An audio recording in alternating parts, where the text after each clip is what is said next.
got nothing to hide.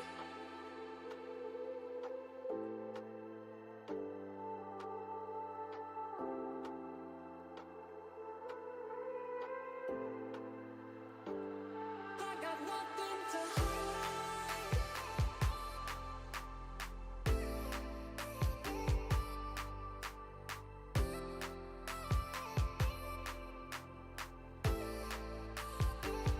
I got nothing to hide.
Where you look, where you touch, where you feel, yeah. Where you look, where you touch, where you feel, yeah. Can we talk about me and you? Can we talk about the truth? I wanna know, I wanna know. Can we talk about me and you? Can we talk about me and you? Can we talk about the truth? I wanna know, I wanna know. Can we talk about me and you?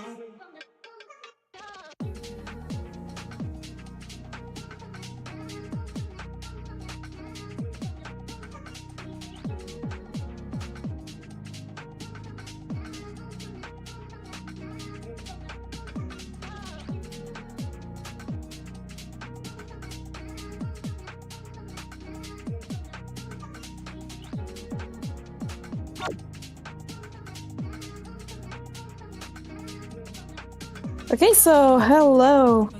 We're now back, and we hope you got your water, first of all. And next up, we have Blank Z and Van Dalen. How are you feeling about this, Moku? Blank Z! For real though, it's nice to see both of these teams fighting against each other. Blank Z is a very recognizable team around Dapple Productions tournaments like Triton-Cup and Paddling Pool. I have commentated them so long that it's just not a tournament without Blank Z. Question is, Spooky Spinner, where did you go? Come back. No. I'm kidding. But in all seriousness, how do you think this is gonna go down? Like, do you know anybody on either teams? I don't think so. This might be my first impression. Fair enough. I don't exactly personally know anybody on the side of Blank Z or Vandalin, but they're familiar to me. So already we're starting off with the bread and butter of Calm Splatoon. Flat Zone on Hagglefish Market. How do you feel about this map? I think it's an excellent map, honestly. And to be honest, I like those little spots where like you can go over the top and like you're basically a hawk over there. So pretty much if you get like probably good anchor, like a sniper, like usually it's a sniper or maybe a trace ranger, it's gonna be pretty awful for them if one of them gets like a tree stringer or a wall string, because it's gonna be annoying. Yeah, to get all the time those little shots over there and painting around you, and you just panic. You just panic. You've got a good point there, and is that Hobna on the other team on Blank Z?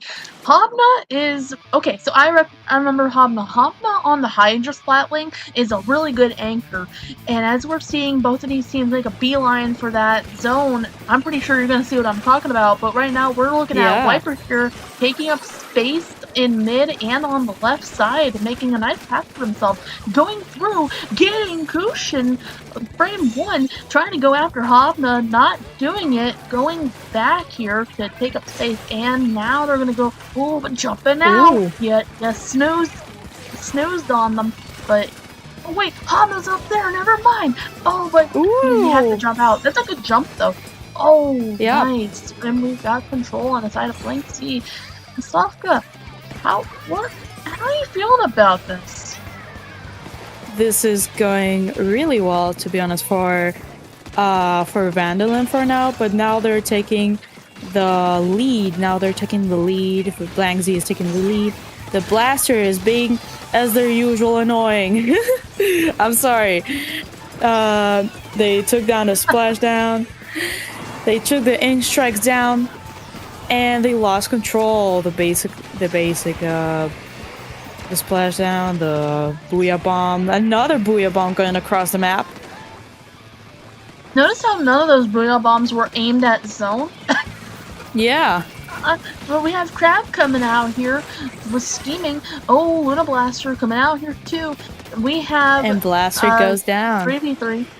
3v3. Hobna's over here avoiding that. Yeah, going over to the left side, at least my left. Hobna going down! Probably the slash? Yeah, to Splasher. I was gonna say the Splasher. I mean... Ooh. I don't know why. Kushin going down. Slasher's out here taking up space. Blank Z is still in the lead. But Vandalin has enough time. Yeah. Vandalin has enough time to surprise us. Yeah, it's still going down. They're getting the enemies marked. Ooh, that's a nice shot over there. That's a really nice shot over there. To Hiyori. Gaku going down. Ooh, oh, there's a triple and... Ooh, almost a wipeout. Vandalin had the size advantage long enough to try to turn the tides around there, Sofka. That's very important, too. Yeah. That I wanted to note.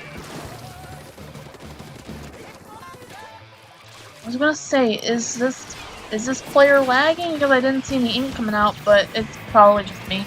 Oh, avoid that! Yeah, avoided the Buddha bomb, and Hopna going down! Hopna! It's alright, it's the first match. It's the first match. I'm not trying to show bias here. Don't worry, take deep breaths. Ooh, splashdown, really well placed splashdown there. Ooh. I think it's a good clutch. Ooh, it goes down. The Hydra goes down. And 60 penalty points for Vandalin. They're going down pretty quickly. Now they're pushing their enemy. They're pushing their enemy back to their own spawn. The Karat goes down. The Karat goes down. Another kill, another booyah bomb. Almost got him there. Yeah, Gaku going down, and we see a very good jump here. Taking that zone, and look at this Zipcaster. Zipcaster scheming something. Blank Z has zone, but not for long, I don't think. Yeah, Vandalin not only has the lead now, but 50 seconds left. If Blank Z wants to try to take that and hold it, but we're seeing size advantage consistently for Vandalin now. Ooh, it's just Luna Blaster. Yeah. Okay, there's only 10 seconds of penalty there, and it's going down. 5 more seconds, and the Zipcaster comes in, and game. That's the game for Vandalin. Game 1. Really good job for all the people there. For all their teammates, all the cooperation, all the teamwork. Oh, okay, we're seeing some Raiders in the chat. Welcome, Raiders. Thank you, Sendo, with a party of 20. Party of 20. I wonder what was going on with y'all's. With your stream. Hope it was nice. It was a good stream. I don't usually call out Raiders, but I figured, well, we're out here. I'm right here, may as well. Everybody's welcome. I used to joke that if you had a suggestion You go to Mr. Sendo himself, but I didn't know there was actually a Mr. Sendo. I didn't know there was actually a person named Sendo. it was just like a corporate joke. It was a corporate joke that I picked up from my last job. It's like, if you have a complaint or you have a suggestion, go to Mr. Company Name here, so to speak. I didn't know that's the context what I'm at. Like, I didn't know there was actually a Sendo, and I'm over here like, this is awesome. Oh my. Alright, what do you think about zones on Urchin Underpass?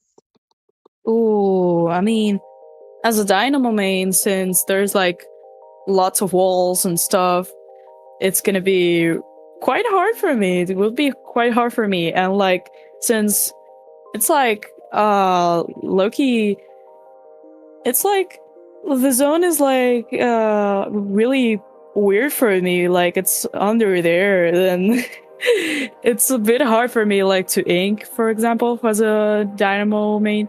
Because, like, I only mostly flick and not roll with it, because it's obviously really slow. But yeah. Okay, so we're now going down with the same teams. Vanderland going 1-0, and they're going quite fast on to the middle.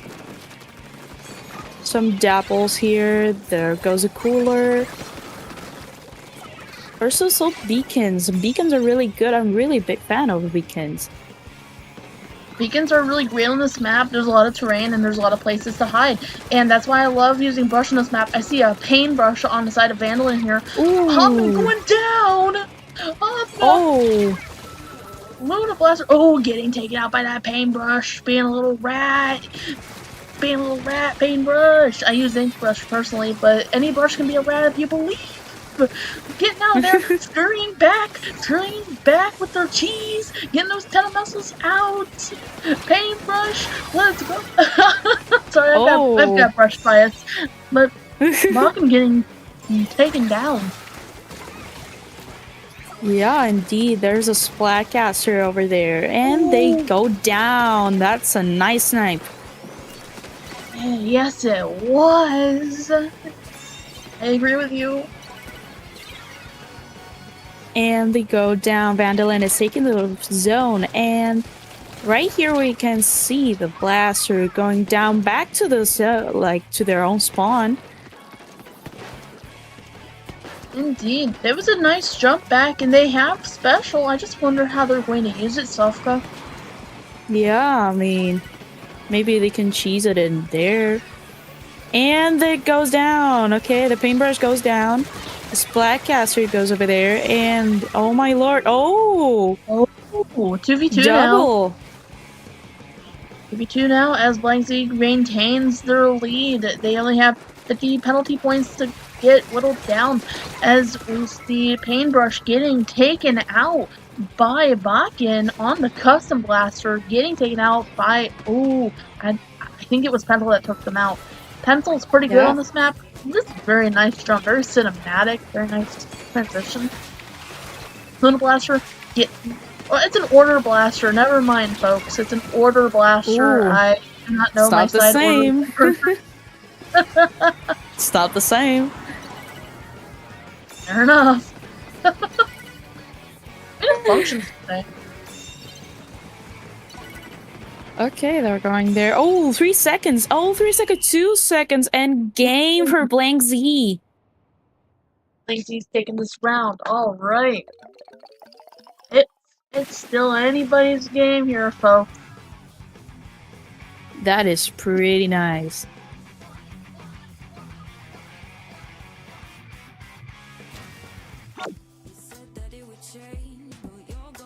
I need to learn how to draw a Hydra Splatling. Ooh, that's gonna be hard.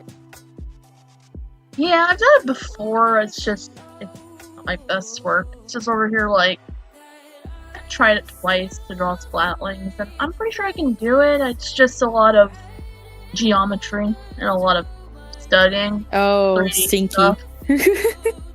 Yeah, stinky geometry. Stinky. Stinky. Oh my lord.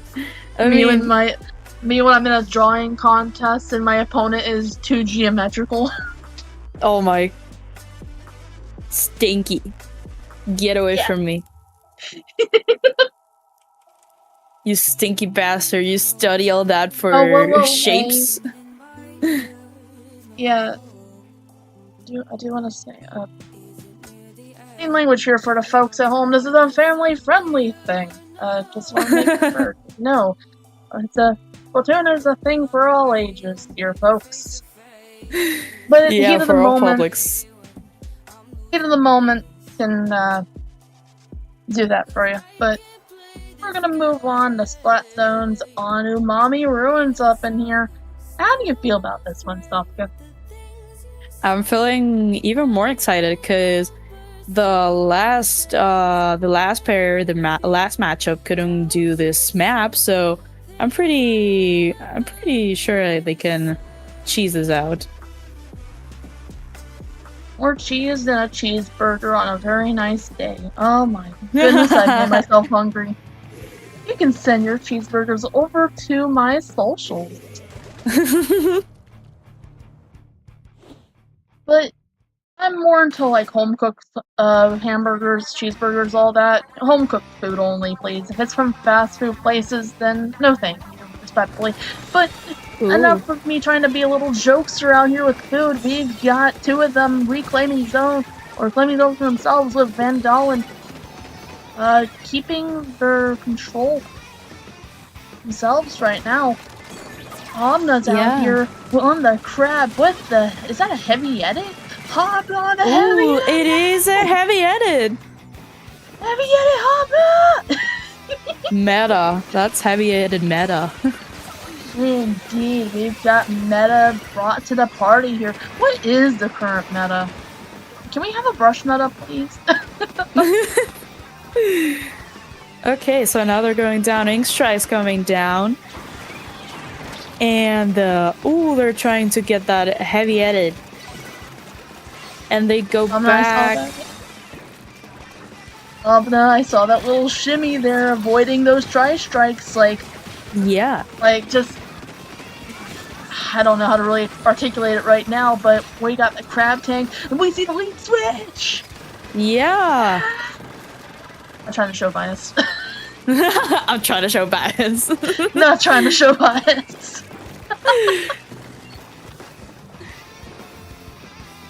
The slosher trying to get back in. Ooh. Another Inkstrike's coming down. Slosher getting taken down. Taking down them. That's Platana. And another Booyah Bomb. Nice. Oh, and they go down with a super jump back to the spawn. Indeed, and we are seeing alternate recaps over here. It's like one zone gets taken, the other one gets taken for another team, and vice versa. But it's a little dance that has to end with the Van Dalen getting zones for themselves. They said, it's my turn to get zone. And we see Crab Tank coming out. This is a very nice place for Crab, as long as you don't have a brush that tries to be a rat. But I can only assume that there is a stunning lack of brushes, with Pavna taking up control, being an anchor, and getting the zone back for their team here, Sofka. Yeah, indeed, there are. Especially that this is a really good player, as I'm seeing here. And now they're getting the crab tank. They're trying to push them back, and they get a splat bomb over there. They're trying to get them as far as they can from that zone. You're going down the Hobna. That was a nice shot, Hobna. Hobna is a very good anchor. Like, keeps space for their teammates. We see those GG strikes coming out, but not being GG enough, as we see Blank Z holding on to control, but Van Dalen being able 3, 2, 1, and game. It's game. It's game, Van, folks. Van Dalen had a good idea of what to do, but Blank Z, with their anger and their coordination, was able to shut down every attempt to reclaim the zone. And we're still Yeah, early in the indeed. match. We are going on to a game 4 here, Sofka! Yeah. I'm excited. Yeah, I'm also excited. Ooh, okay, this was a tough matchup, yeah. Oh yeah, it was. It is a tough So matchup. what I've noticed is that I can't really go into like comp analysis because I don't really know Van Dalen all that well. Yep. Blank Z has a habit of putting Hobna in those spaces where it's like, okay, you've gotta paint up in places where our enemies can be. Like, of course that's a common strategy, but what I'm trying to say is Hobna's like psychic. Because they always know, they know your zip code. The second you spawn onto that battlefield, they know where you are. Yeah. They know where you are, and I'm pretty sure if I was a fly on the wall in the comms room, Yep. it'd be the coordination would probably just be like off the chart. I'm not saying Von Dalen is coordinated. I'm just saying like that's what I know about Blank Z. Blank Z is I don't have the words. I'm trying not to glaze them too much. I'm trying to find positives for both teams. I'm not trying to show bias. I'm not trying to have Van Dalen up in here being all like, what about us? Oh.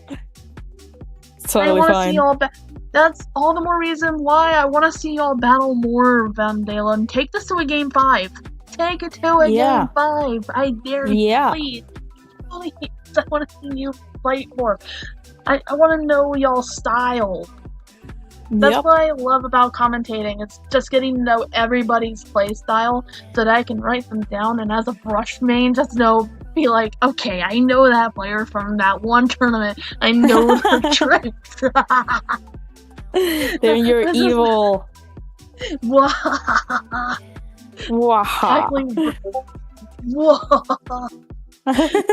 That's me being a little brush rat. Oh, what is this game mode? What is this mapping mode? Help.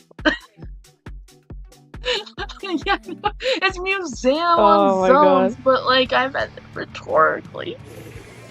Because this mapping mode is kind of I feel a certain way about it. I feel a kind of way about it. There's a spinner in the middle of the zone, but guess what? You go onto this battlefield and you find me in your zone. Find me in your base. Catch me in your base being a little rat. Hey, we're getting out here, taking up base for Van Dalen. Frame 1, trying to go for that 2v1, not getting the 2v1, but it was a good stall as we see Blank Z reclaiming that zone for themselves, getting the lead switch early on, and trying to push them out here, Sofka. Ooh, now they're getting a really nice kill from the pencil, and the crab is trying to push them back, and now they're being marked. As the counter goes down, Gaku goes down again. Gaku going down to pencil as if the pencil is just aiming like it's a regular Friday afternoon. Not even like aura farming for real out here. Aura farming. Internet, am I right? But Booyah Bomb is ready. Let's see how it's done. We're seeing that not late, but like we're seeing a lead switch here for Van Dalen. Van Dalen out here putting in their all as Viper goes down. Bakken is on Custom Blaster once more. Size disadvantage, so Blank Z is able to get zone back. Sofka, what do you think? Ooh, that's a really nice double kill. Spec Zhao and Hayori going down by the Luna Blaster. They're gonna get marked on the other team, and now they're hiding. They're hiding from that. Oh, there's a rubber bomb there going, and Now they're trying to chase them down. Indeed, and we're seeing the score is very close, and they just have to hold it on the side of Van Dalen just long enough to get that lead back. We're seeing Zipcaster plus, one of them going down. We're seeing Splashdown. We're seeing Blank Z take the zone back, applying more penalty, making Vandalin work even harder to get that zone back here, Solska. Yeah, indeed. They're now doing a really nice job by pushing them back. And the Luna Blaster takes down a Hayori again, trading with them. And a wipeout! Gonna wipe out for Blank Z.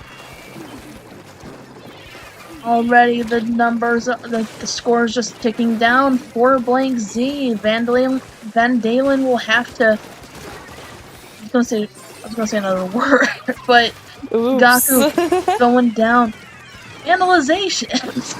It's getting vandalized. This zone getting recapped for Van Dalen. Yeah.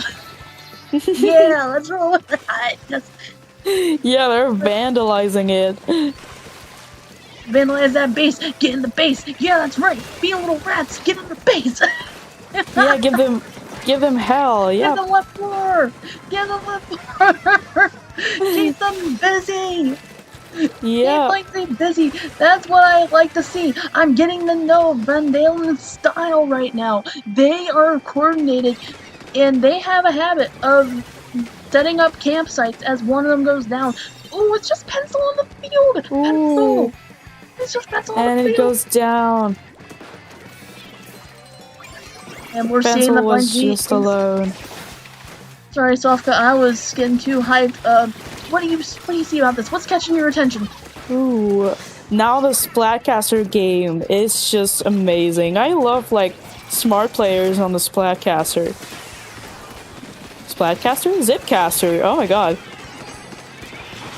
Alright, I'd be the type of person to just accidentally say Zipcat, and I'd be like, wait, Zipcat's not in play right now. Zipcat. And there goes down for Blank Z. Another game and a set. GG's both teams. It was really fun watching both teams. Yeah, it was really nice. It really was. Can I, for a second, just call out Neptune? Thanks for the raid. It's nice to see you raiding here. I hope your stream was great. I don't usually call out raiders, but I figured, well, you raided, so it's well shout you out.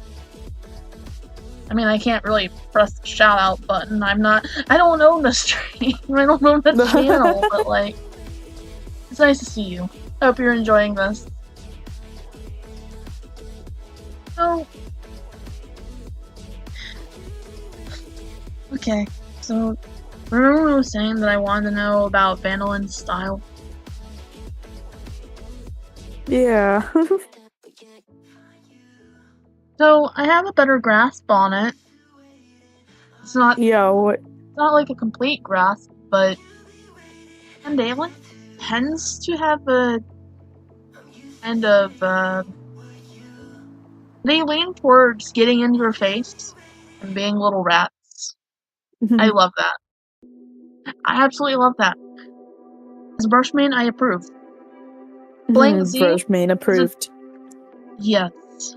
Brush main stamp of approval. I want to make some official art for that, just as a meme. Just stamp it. But I was gonna say they're going against each other again. Wait a minute. Habibi Investigation Squad. Whoa. I haven't seen y'all in forever. Whoa. Versus Plaid. That's crazy. Okay, I know I've been talking over you a lot. I am so sorry. But was there anything you had to say about the Blank Z versus Van Dalen? Not really. I'm just battles? impressed. I'm just impressed by their playstyle. It's amazing, to be honest. And pretty much that. Like, you basically said everything. I do say thank you for it. Hey, it's no problem. I tend to get a little bit hyped up, so let me know if I'm just stepping on your toes. Don't mean for that to happen. It's totally fine.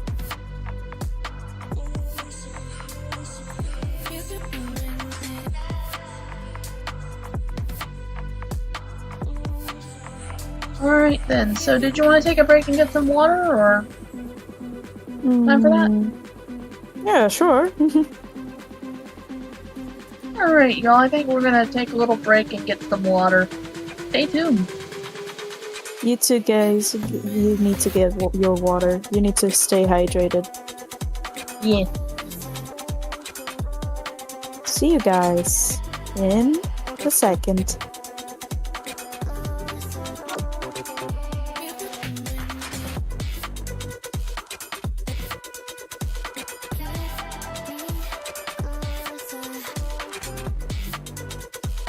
Are we off? Oops. I don't think so.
Alright, we're back. And we're back. We're back. We're so back. We alive? Yep. Had to run out of the kitchen, get some water. And we're off with Plant versus Habibi Investigation Squad. One of them is a familiar name here. Habibi Investigation Squad being that team with DJ Bobo going down to the Viper. Yeah. And now they're getting the lead on that one. And lost control back into control. That was fast.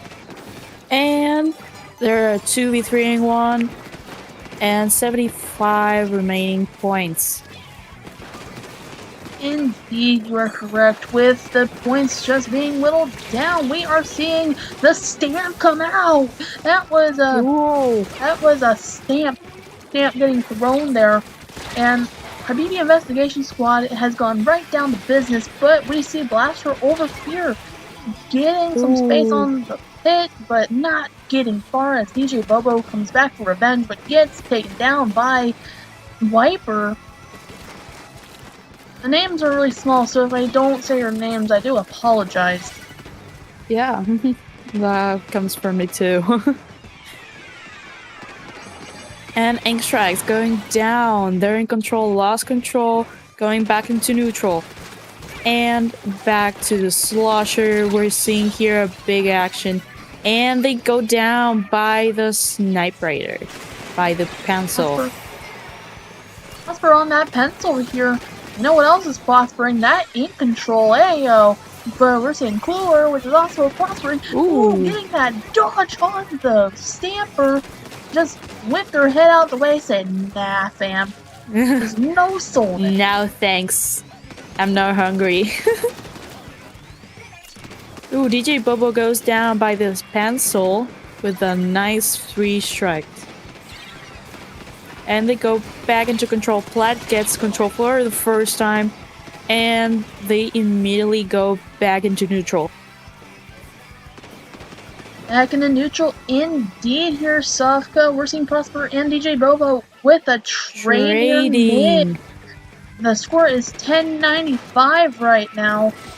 And with 2 minutes and 35 seconds on the clock, there's enough time for a BB Investigation Squad to get overtaken by Platt. Platt is out here taking up map control, taking up space, and making sure that nobody can touch the zone. This is literally the battle equivalent of Mom said it was my turn on the zone. Yeah, indeed. Now they're going down, they're getting back into neutral, they're fighting for that control by Heavy Investigation Squad. And pretty much they're getting into, that nice, crisp stamper kill. Yes, indeed. I was gonna say, that scares me as a brushman because, what was that? The hamper? The hamper? The hamper? Yeah, we're just gonna... They use laundry attack! The stamper getting smacked.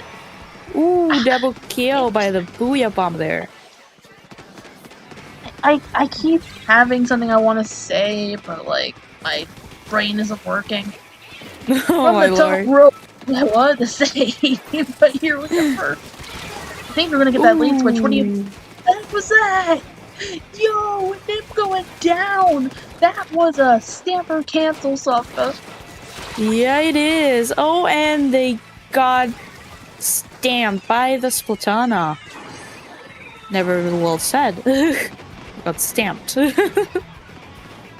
They get the stamp of approval as we see the lead switch on the side of Play here with 55 seconds left to go. 3 seconds. 1. Wait, that's a clutch. That was nearly a clutch. That was a really nice game for Platt here. That was a really nice turning. Oh, so true.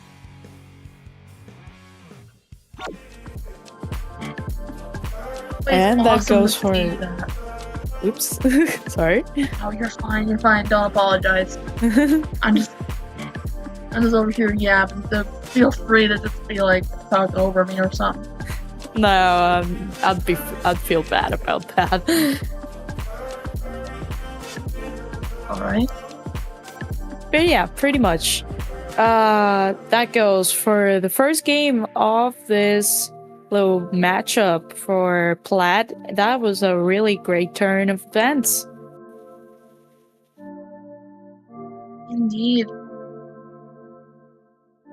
What do you think the next map and mode is going to be? I want to say Spot Zones on Robo Ramen. I just feel it. I feel it in my bones. Could be. Maybe Bluefin Depot or maybe Mako-Mart. Mako-Mart is a really good one. Mako-Mart, Bluefin. I haven't seen Bluefin in one of these tournaments lately. In fact, where's Humpback Pump Track? Oh, yeah, Where did true. that go? True. I haven't seen that in a while. I'm pretty sure I've commentated on that before, but... Oh, they're going with a double zone this time with Undertow Spillway. Yeah. So what are your thoughts on this one with your brush main skills? Well, it depends on how observant I am of both zones that day. The middle part of it kind of screws me up because, okay, I have to throw splat bombs onto the other side of the division, medium. Yep. Or I have to painstakingly try to get over it without getting inked down by my my opponents. You can easily get caught on this. The fun part is getting up on the glass and seeing if I can sneak up on a backliner. I've done it before. I'll just walk up to a backliner, not even do anything. I'm either going to get sent back to base, or they're gonna run.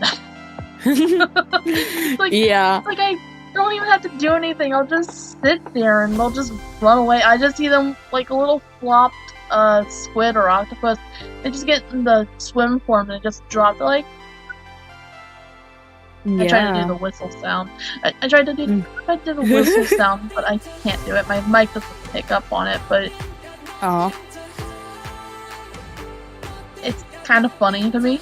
Just over here, like I'm just here. What the heck? Where are we going? What the duck doing? So what do you think about this map and mode? Like, what do you mean? I don't think Yeah, I've I ever made asked, Dynamo. I mean, Dynamo. Dynamo's my op. I mean, in map, I honestly don't really like it because the little wall in the middle just makes it hard for the ink to pass, and like since we have so little mobility, it's gonna be hard for us. Like we need to jump over there and like try to get a critical hit on them, and yeah, it's just unless you want to just paint and be support with the Dynamo, that's also fine. Cause like it's supposed to be like Dynamo's supposed to be support, but yeah, I see many people making Dynamo that are slayers. Like they just go front line. Yeah, this is really true. They not only go frontline, but I'm sorry, I was partially unfocused. My cat needed my attention. He just meowed at me. Meow. Yeah, he's like, But yeah, don't worry. And we start. You've got to teach me how to do a dynamo roar. Like, I really want to know how it's done. But like how to fight with it. There's 3 DJ Bobos. There's 3 of them, guys. There's 3 of them. I did notice. Chat, are y'all seeing this? Softco, honestly, I love it. I love the memeing. It's the dedication. Yeah. It's the dedication. Was a nice Ooh, fight on the Samper side. almost got him. Yeah, that was a nice fight. S-Blast coming out there victorious, but they might get sniped by the pencil. But they've got plenty of ink to work with, so they're not in immediate danger. S-Blast out here trying to reclaim left side, as we're seeing Habibi Investigation Squad keep zone for themselves, but Real not doing anything for Flat right now. We're seeing Flat follow up on their tails, saying, nah, this zone's ours. Yeah. For now, they're getting on a neutral for now, and the blaster goes down. The bucket tries to go up, and the pencil goes back to spawn. Suction bomb goes there, and they got him with a suction bomb. And Zap out here, coming up. Ooh, Troy. Ooh. Or Trey getting that fall-off shot. Fall-off damage is such a cruel mistress, but to me it looked like Burst Bomb was the thing that ended them. Yeah. Cooler coming out. Another And suction Zap bomb. going and Zap. Ooh, another Stamper. I think unless Flat can get out of base, this might go to Habibi Ooh. Investigation Squad. Yeah. That was fast and efficient. The BB Investigation Squad has a tendency to utilize their front lines to get into the other team's base. And Yep. while that is something you'll want to do, you see a lot more with the BB Investigation Squad. They like to do their hyper dives, and when it comes to double zones, they know they have the vigilance to keep the zones under their thumbs for a long time. Yep, Especially indeed. in cases like these. Flat, I haven't seen Flat fight a whole ton, so I can't really speak more on what I'm seeing right now with that. Flat did take a win earlier in the set. They seem to be more patient. Flat plays more patient, while Habibi Investigation Squad tends to just hyperdive for full set. Yep. Now we just gotta wait for the next map to show up and we can talk about it a little bit. Because these picks are actually really nice. They're all in favor of the each team. So yeah, pretty much that.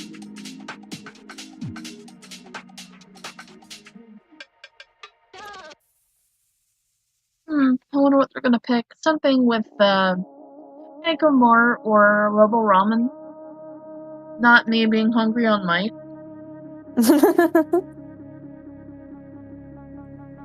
Ooh, Archon Underpass. Version Underpass. Once again, it gets picked.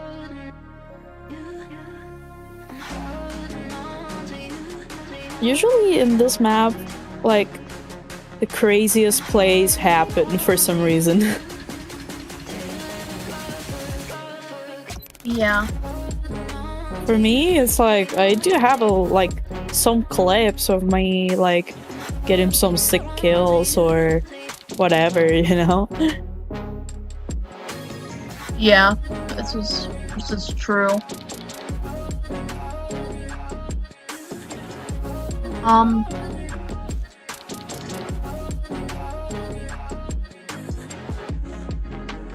Version Underpass kind of makes me feel like a cat. Like, there's a lot of terrain, there's a lot of places to pounce your opponent from up high. Yeah, it down is. on top of the fridge type stuff. Plenty of places to shark. I know I once said this phrase to a couple friends before, and they looked at me and they were like, "Wait, what? Huh?" And I was like, Huh? "Why?" Huh?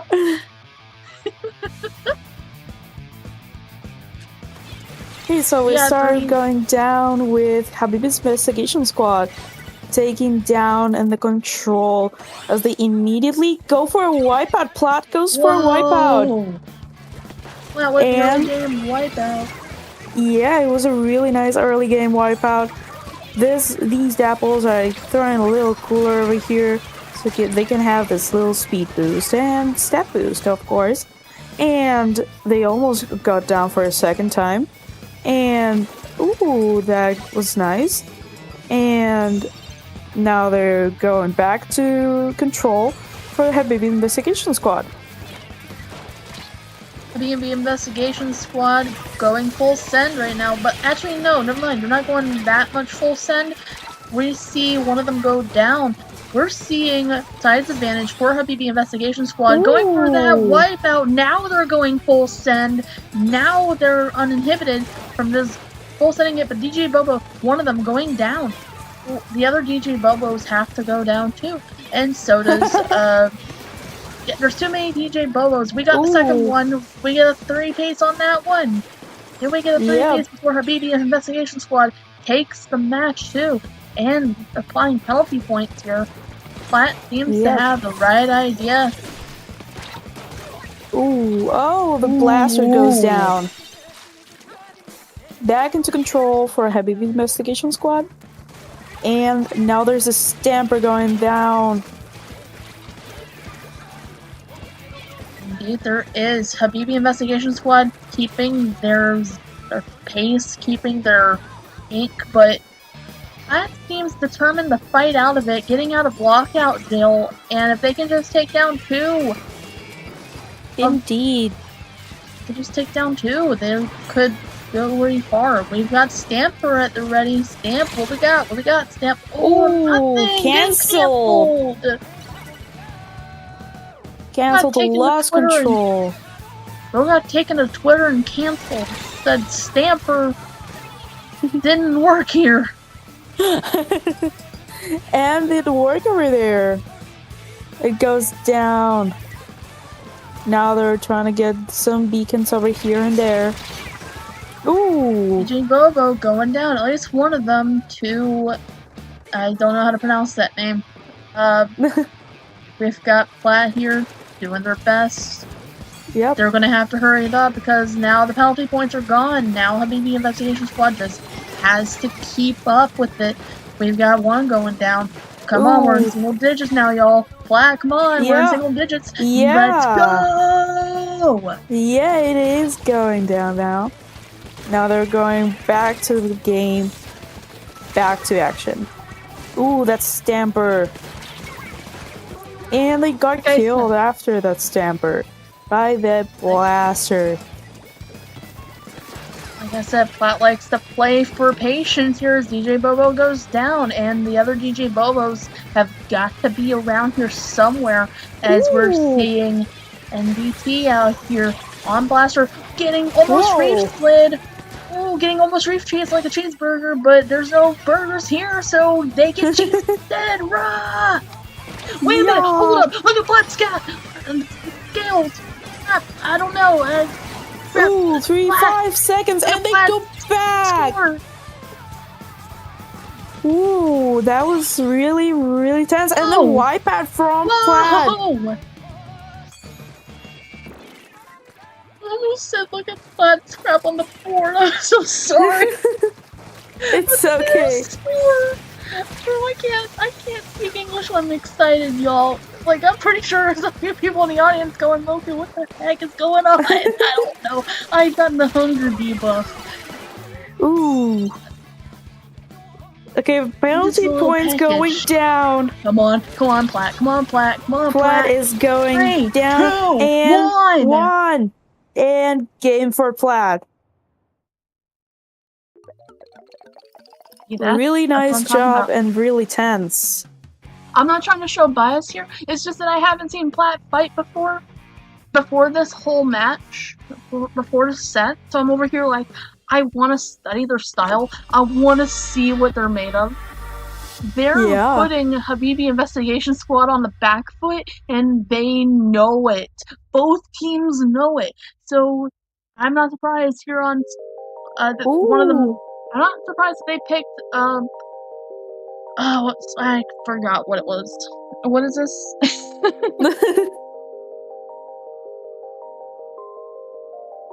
I forgot. Flounder Heights? Yeah, Flounder Heights. Thank you. I couldn't recognize it because of the lack of heights. Oh! They butchered it. They butchered it from Splatoon. Splatoon dubs, what are we doing? Oh my lord. We got zones on the heights. I'm not too surprised that Habibi Investigation Squad has chosen that. Because like I said, Habibi Investigation Squad, we saw from the last game that they do pretty well on double zones. This is a double zone. As long as you can full send and keep your team out of mid, out of base, out of mid, out of zone, whatever, they're gonna be great. Let's go with it. Yep. But like I said, Plat also plays patiently, so even if they don't win, I could assume that it's going to be a really close game. What do you think, Sofka? Yeah, I do think also that it's going to be a close game. Because, yeah, judging from these last games, they're going to probably crush them.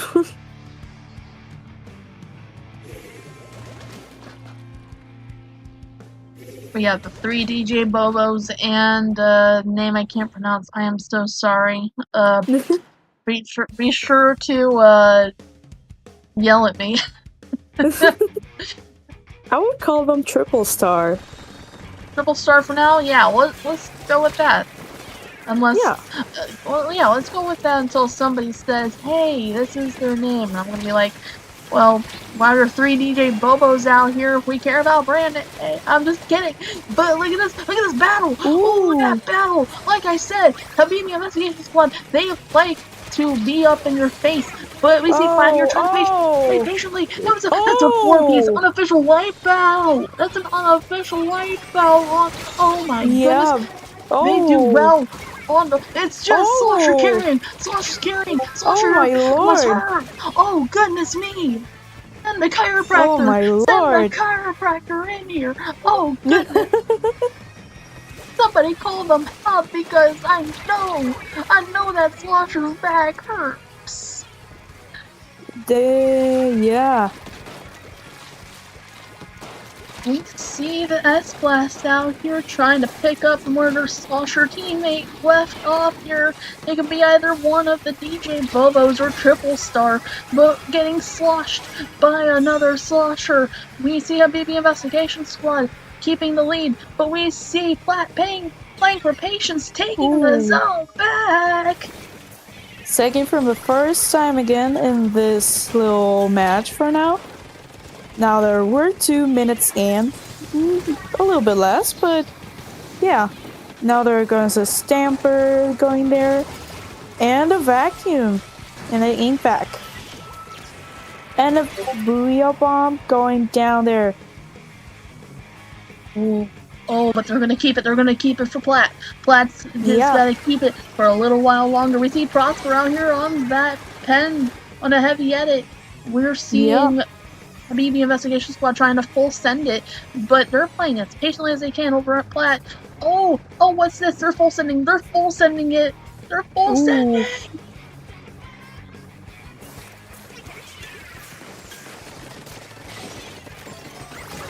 Okay. Yep. I'm sorry. No, it's fine. It's fine. I'm sorry. Are we gonna zoned out a little bit? Are we gonna see a late switch software? You think? We're gonna see that? Yeah, I do think so. Around here. There's an Ink Vac. That's really fun to fight against because I'll literally just taunt as a brush. And then as a just brush, it's easy. just spin around in it, and then just wait for you to get your get the blast out of it, and they'll like, just come up to you, and I'm like, hey yo, hey. Brush that. You're like, yeah, so this is. Wait a minute, hold up. Who lost the lead? Plat has the lead. Plat has the lead. Oh, we did see that lead switch. We've got the lead on Plat. Plat's got the lead. The BB Investigation Squad only has about 1 minute and 41 seconds if they want to take back the battlefield. They have the neutral right now. Get that Booyah Bomb out. We're seeing S-Blast taking up their space. Sofka, do you think we're going to see another lead switch before the match ends? I do think so. This is a really, really close call from BB Investigation Squad. And they're trying to get now back to the lead. And those penalty points are melting down as the minutes go on, as the seconds go on. And, ooh, that little wave... sorry. That hammer, that Stamper, that Ink Vac going down on a wipeout! Wipeout!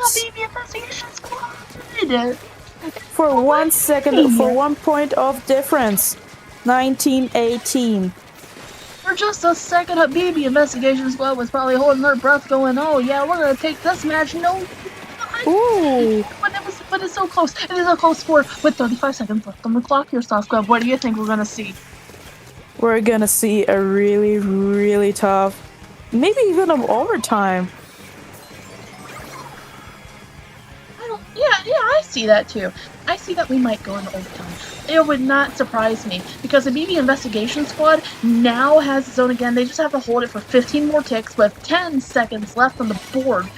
And if Plat can keep playing patiently, if they can just keep the zone for themselves or keep it in neutral, then we might. They're keeping it in neutral. No way! No way! Yeah. The BB Investigation Squad took the match. We're going to a game 5. They're gonna go for a game 5. Ooh, that was really tense. And their pick was indeed good for them. Indeed. It's just hard not to notice that there are different play styles. Yeah. Really just... I mean, Habibi Investigation Squad does well on double zone.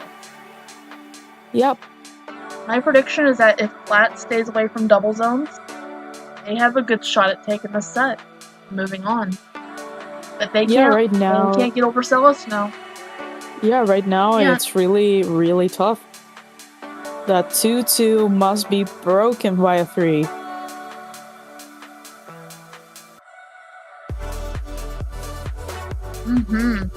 Can't wait to see who breaks the tie. What are your predictions on this match? Depends on what is going to happen, but like I said,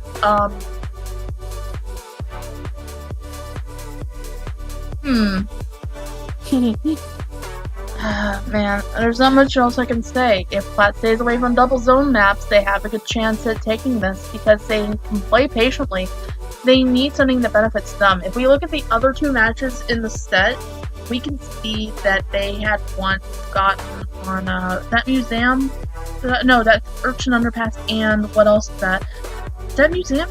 That was the first match? I need to look at that. That's not the battle page. That's not the battle page. Go back. It's not going to show me. It's not going to show me.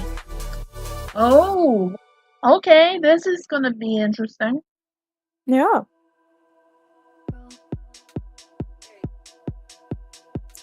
We're now gonna see who breaks the tie.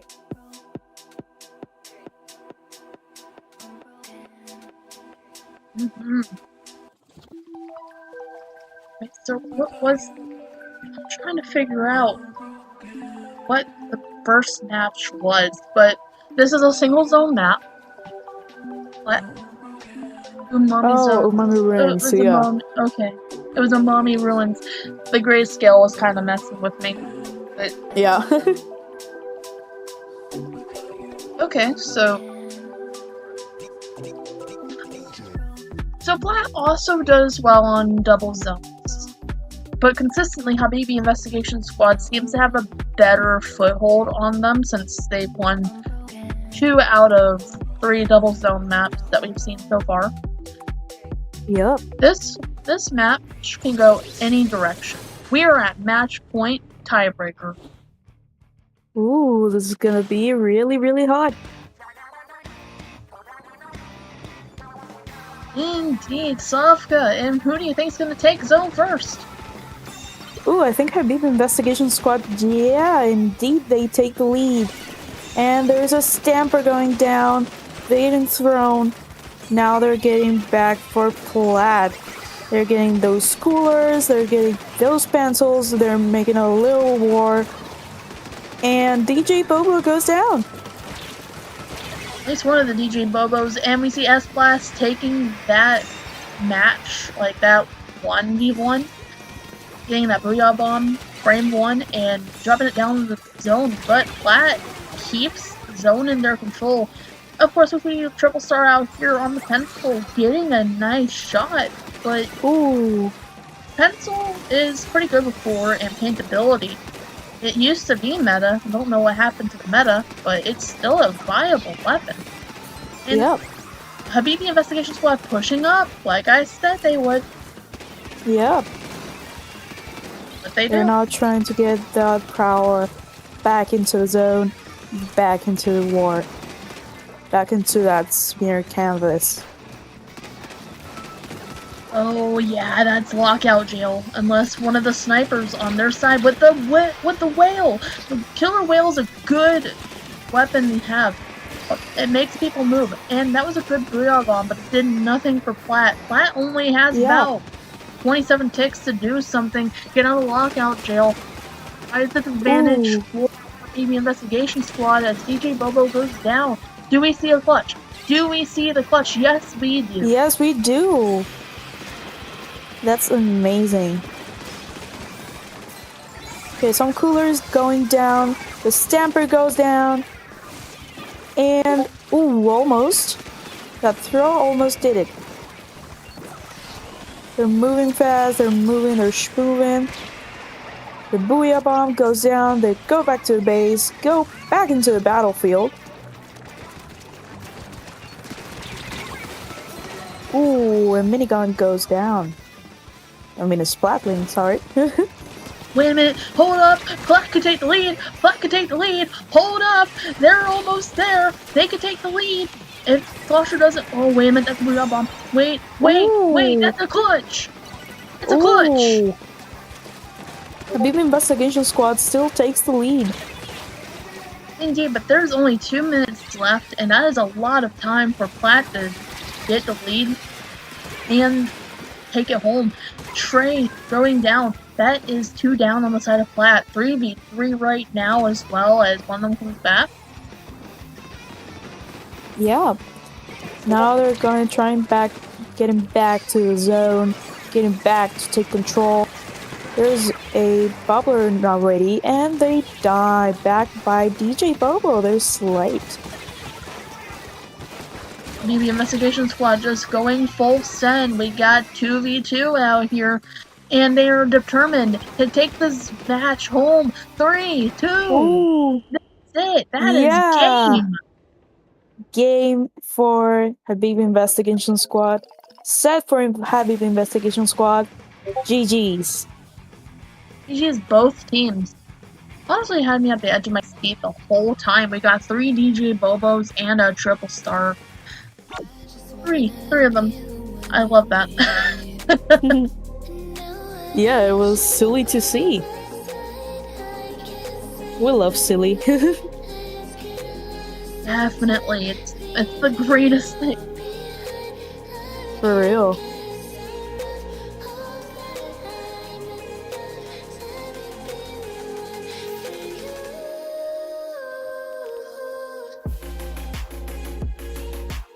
So who we got next?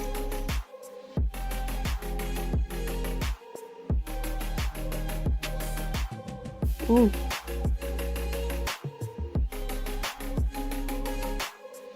Next we got the winners bracket finals. Trocho versus Habibi Investigation Squad. Ooh.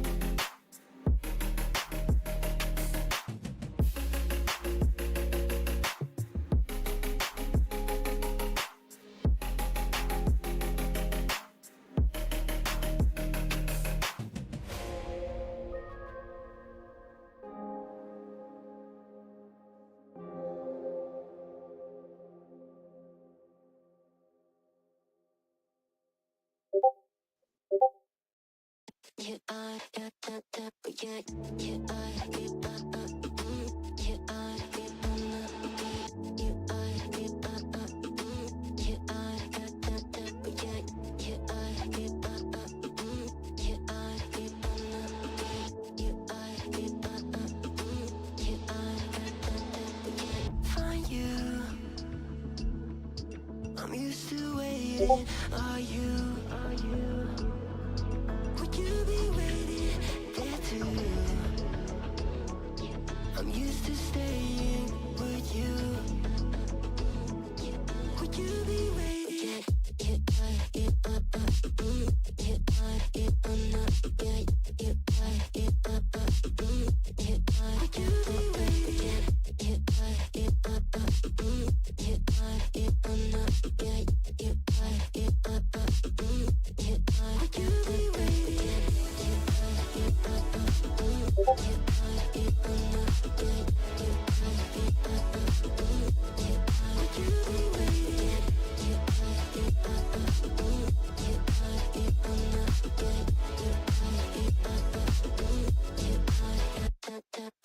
Find you.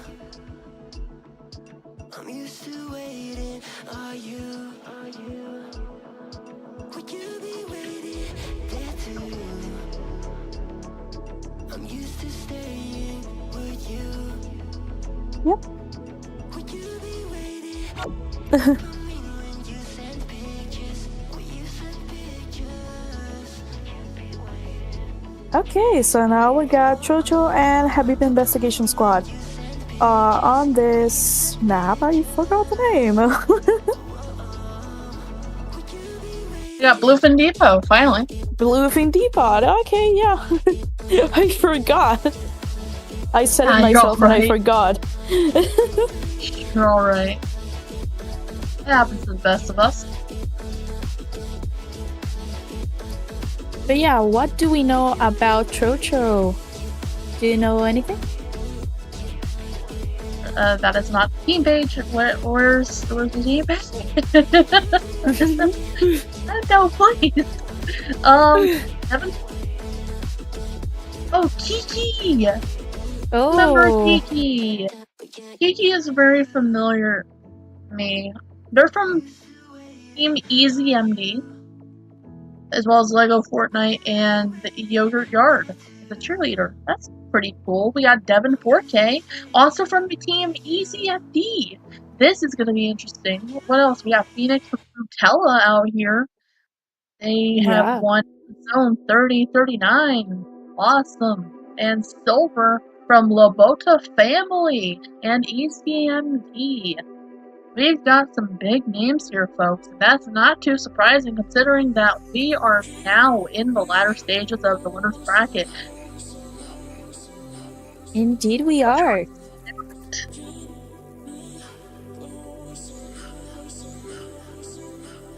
You know any of them, or? No, not really. That's a bit unfortunate of me. Even if I don't know folks, I feel like I've got to help with the branding here and be all like, yo, they're from this tournament, they did this thing. Like, I don't know, I just want to help people out, you know?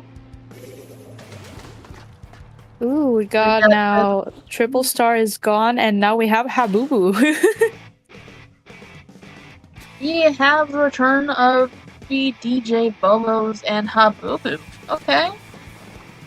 You missed your chance to also name yourself DJ Bobo. So we could have had like DJ Bobo Quartet as the blaster battle happens, and we have a DJ Bobo being a winner, but Ooh. going down, and we're seeing Trocho currently in the lead for now, with plenty of time, of course, for Habibi Investigation Squad to take things back. But we're seeing a very strong hold on the side of Trocho right now. It is.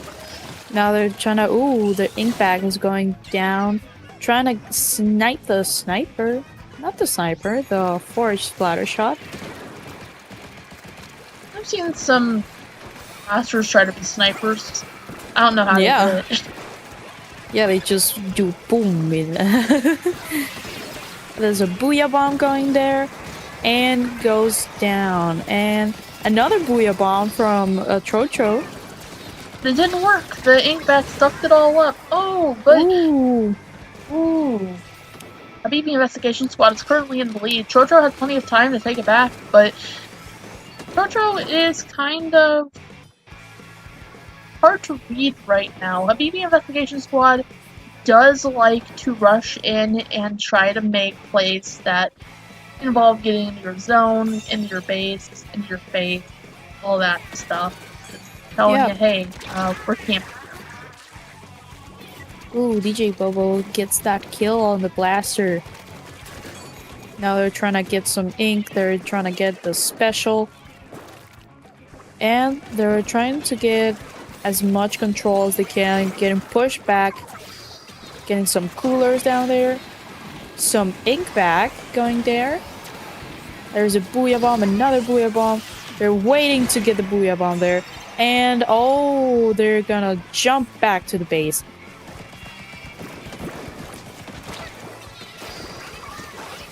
Indeed, and we're seeing Trocho out here taking the lead. They have the lead. I didn't realize that they had the lead. They're 14-37 right now. And Habibi Investigation Squad is going to no doubt want that zone control back. Oh, Wipeout! That Wipeout! Wipeout! Oh, that is goodness tough. me. Another ink bag going there. Trying to get sucking the ink in. Trying to get everyone's a little disadvantage for everyone. The ink bag didn't do anything for their team, and the Zipcatcher being popped out, taking down at least 3 people. We've got size disadvantage on the side of Habibi Investigation Squad. Trocho with the size, at least for that moment, but long enough to whittle down penalty points. They got 10 seconds left. Ooh. Gonna keep it. This booyah bomb. Ooh, Wipe out again. Whoa. Trocho is not messing around. Yeah. That is a really, really tough matchup again. Habibi Investigation Squad just getting thrashed frame 1, but the set is still young. evening. Yep. The tournament is still young. There's still a chance for any of them to win no matter what. Yep.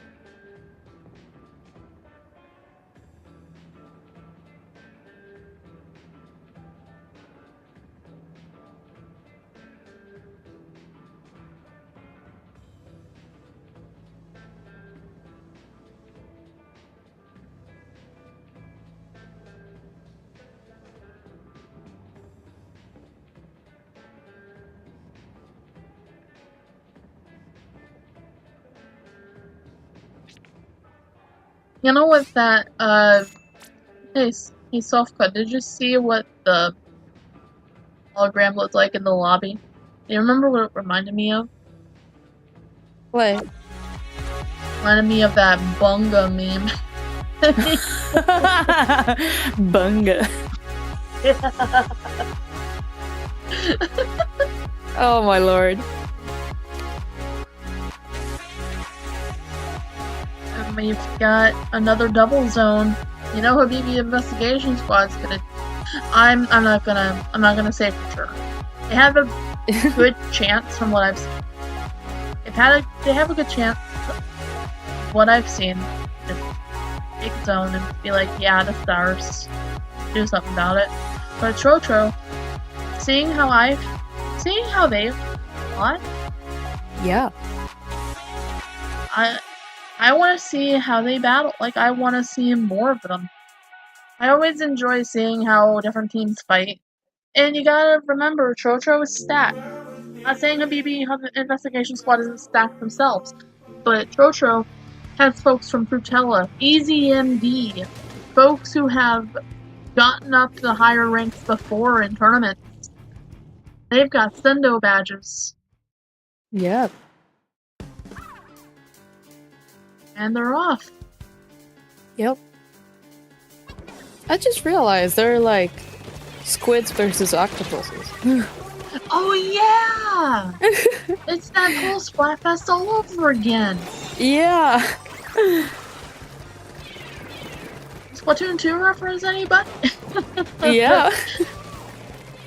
S-Blast coming out here doing a flank. Loving the speed. I love to see a flanking S-Blast. But the flank go too far. It's what I would say if I didn't realize that even if you don't get a kill, your flanks are always important. See one of them going down. The B&B Investigation Squad struggling to get a foothold, aiming for glass to get that paper out of here, but it didn't do anything. As you can see a Booyah Bomb from the side of Trotro come out. Yeah. They're having a hard time getting a foothold. B&B Investigation Squad is... Oh, Oops, sorry. No, don't worry. No, you go ahead. What do you think's gonna happen? Well, nothing much. Now they're getting the lead. There's like not much they can do now. Maybe, but now they're back in neutral. Maybe they can get the zone for the first time in the match. And they do indeed. They're going down. The blaster goes down. And they go back into control. Getting those coolers. They're getting that ink back. And more. Indeed they do, with Habibi Investigation Squad keeping a good hold on the zones. Now you can see DJ Bobo going down. You could see the rage through their gameplay. You just feel it. But I have a feeling that Trotro has a good plan. Maybe get them to I don't know what they're going to do, but we see Slosher out here. Oh, they're serious about keeping that zone. They're serious about it. Yeah. Like, you can just feel it. You feel the vibes from their gameplay. Yeah, they do. Now they can throw a little cooler over here. They take the lead. Throw the ink back. Getting switch. Ink back. And another Booyah Bomb. 5 seconds on the clock. Oh, and 3, 2, 1. Oh, wait a second. Wait a second. Wait a second. No, that did not just happen. What happened? What happened there? Like, we're not done yet. Yeah. What happened? Oh my gosh. Wait a second. That ain't no way. This is what makes Yeah. high-level Splatoon so interesting. Because you think the other Ooh, team's gonna DJ win. Boba Give me goes that down. DJ Bobo getting sniped like no tomorrow.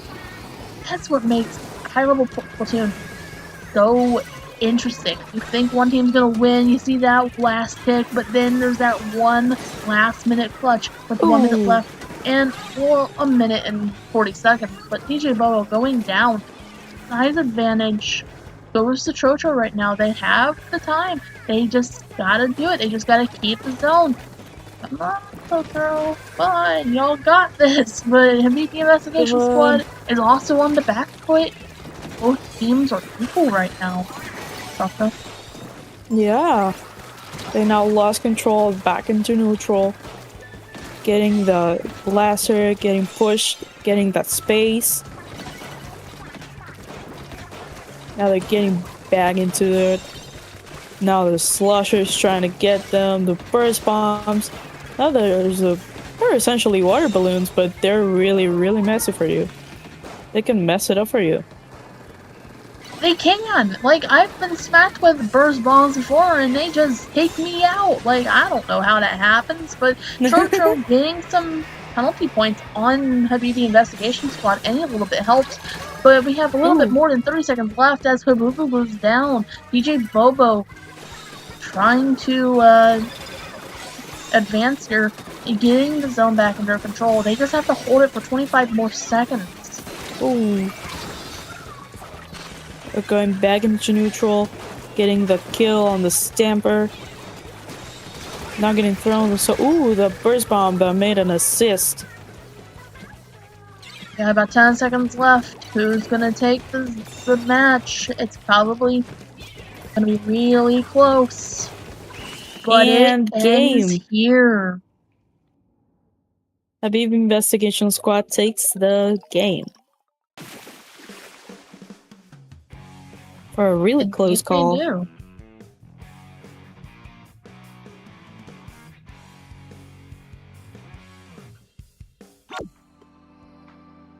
That was amazing. That was a really big turn of events.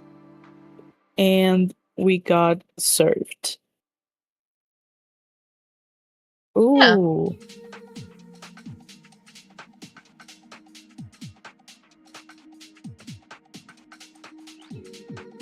Forgot the guy.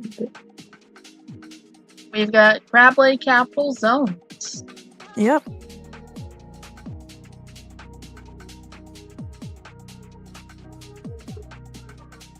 What do you think the strategy for this map is? Get in the zone, get in the base, start skirmishing, pick up the pit, don't let folks into the pit, and throw your bombs around along the ground if you got like a fizzy bomb or anything that rolls like a splat bomb. It goes further. Yep. Ink up the walls, take control of the grates. Indeed. Crab Lake Capital is a really snowbally map, even more so than Barnacle and Dime, because Crab Lake Capital is not only smaller, but you don't have as much geometry to work with. You either have to go all the way to the left on those grates, make a whole flank. Oh, we see a rat! Ooh. We see a rat brush. Or you're going to have to end up going into a drop. You don't have a lot of good places to get out of zone. Not out of zone, out of space, but DJ Bell going down. Frame 1 here, and with a neutral zone. Oh, another one going down! Wow. Another one going down! Oh, the third one! Struggling to get any foothold here. We're already 79 ticks into the game. Habubu going down as well. This sniper knows how to... This sniper is really vigilant. That's what you want in a backline. Good anchor. Exactly. Is Hobna your teacher? You can tell me. I low-key want to learn from Hobna too. Backline brush isn't something that it's been heard of, but if I can do frontline, I should know how to do backline brush. But Pixie goes down as well. We're seeing Habibi Investigation Squad finally get some points and on the board. 3 minutes and 45 seconds in. Indeed, now we're seeing here a little bit of a matchup with the Slosher and the Stamper. The Slosher gets the win and kills them.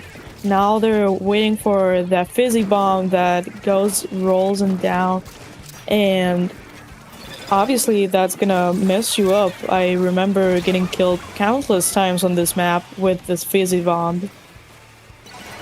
Fizzy bomb, my beloved. We've got size advantage for Trotro out here. They going down, and a BB Investigation Squad almost has. They have the right idea, but they kind of fed right there to Cave on the S blast. Yep. Ooh, but getting Blaster pinched by goes a down. 2v1.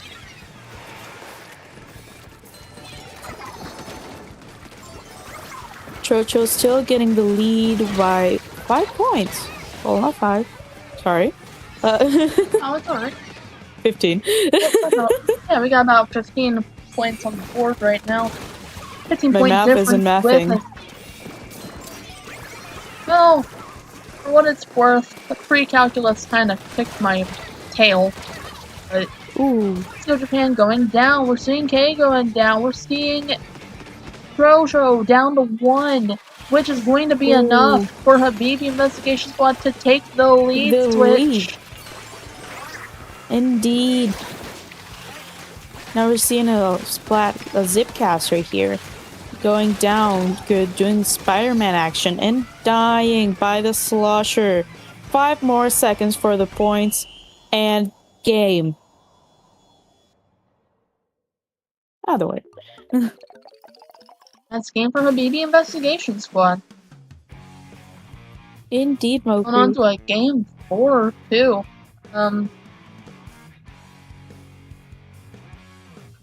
Interesting, like, this is winner's bracket final. Like, this is Ooh. high level stuff. I was Yep. so sure that Trotro was going to just go for it, but seems like Habibi Investigation Squad, their hyperdive comp, their strategy goes well with Crab Lake Capital, like I thought it was going to. Because Crab Lake Capital is a small map. You don't have a lot of opportunities to get out of zone. Not out of zone! Why do I keep saying get out of zone? Get out of base! Come on. You don't have a lot of places to get out of base that isn't a big flank or a drop-off. You could jump to a beacon, a bubble, or to another teammate, but even then it's kind of risky because there's not a lot of places to hide, and everywhere is... If you're fighting up against the higher level team, you probably know your zip code by that point. You just step off the base and it's like, oh yeah, they're right over here. It's like, bro, let me play the game. Let me play the game. Bought this for 80 bucks, or how much did Splatoon 3 cost when it came out? Was it like 60 or 70? Plus the 60. $60 plus $20. That's still 80 bucks. $80 for peer-to-peer internet and not being able to play on Crab Lake. You'll tell. Oh, what is this? This is cursed. This is cursed. This is the cursed map mode. Yep. I cursed, don't bro. like this map. I did not think it was Halloween yet with how cursed it is.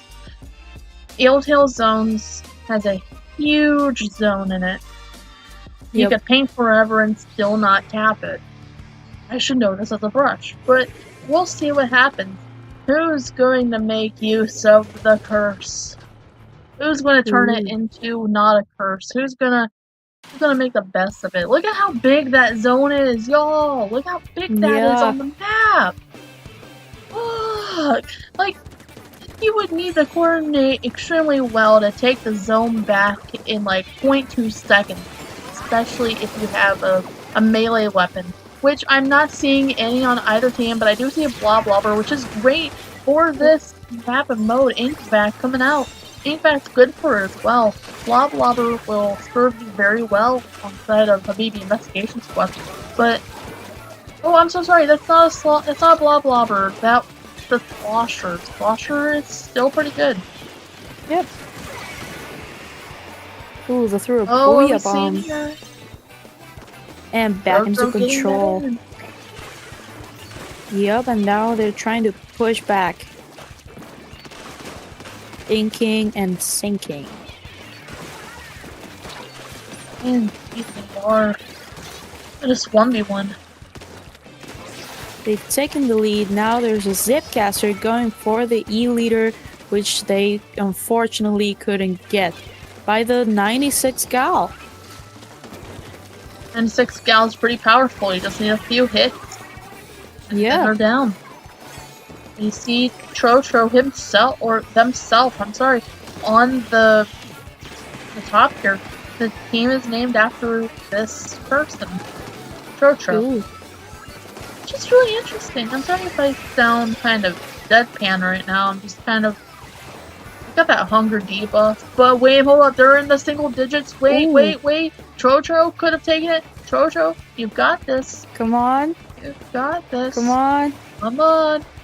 Habibi Investigation Squad, you're not gonna let them just do that to you, huh? You're not. Oh, no. Yes, you are. We're You going are. for a 5th game. We're going to game 5. We're going for our 5th game. Habibi Investigation Squad, I do not blame you. This map and mode is kind of cursed. Trotro says, nah, it's not a curse. It's not. We don't know what it is. I don't know what it is. It's not curse. I've got the hunger debuff. I'm okay. It's just that I forgot to bring a snack into my room, so I'm over here like, oh. Okay, so we got... plenty of time to eat the fridge. Sorry, you go ahead. Yeah, don't worry. I was just here commenting that we got Urchin Underpass again. Urchin Underpass. Really popular Habibi map. Habibi Investigation Squad, did they win on Urchin Underpass, or was it somebody else? I cannot recall.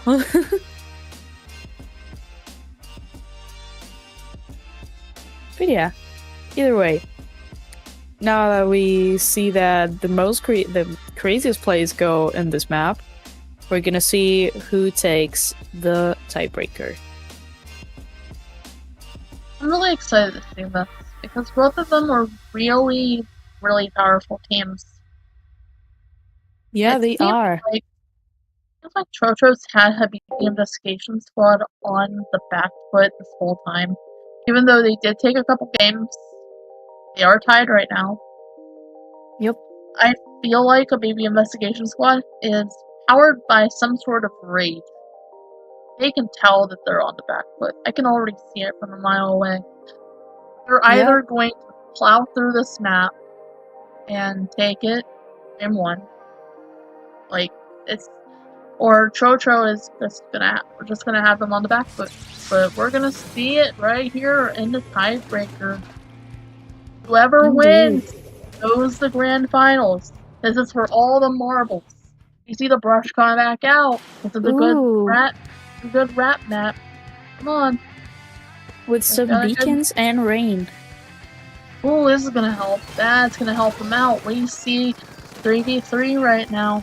Guys, neutral disadvantage for Trotro. Ooh. But the zone has stayed in neutral for quite a bit. I Yeah. thought the Habibi Investigation Squad was going to take it, but no, Trotro's got it. It's in their custody with Ink Storm coming out. Ink Storm chip damage minimal. The brush main fine. K goes down to Splatling. Sofka, do you think Habibi Investigation Squad's gonna cause a lead switch here? Maybe, probably. Now there is a Booyah Bomb going there. Ooh, that hammer going there. And another Booyah Bomb going down. And they're getting jumped by 3 people.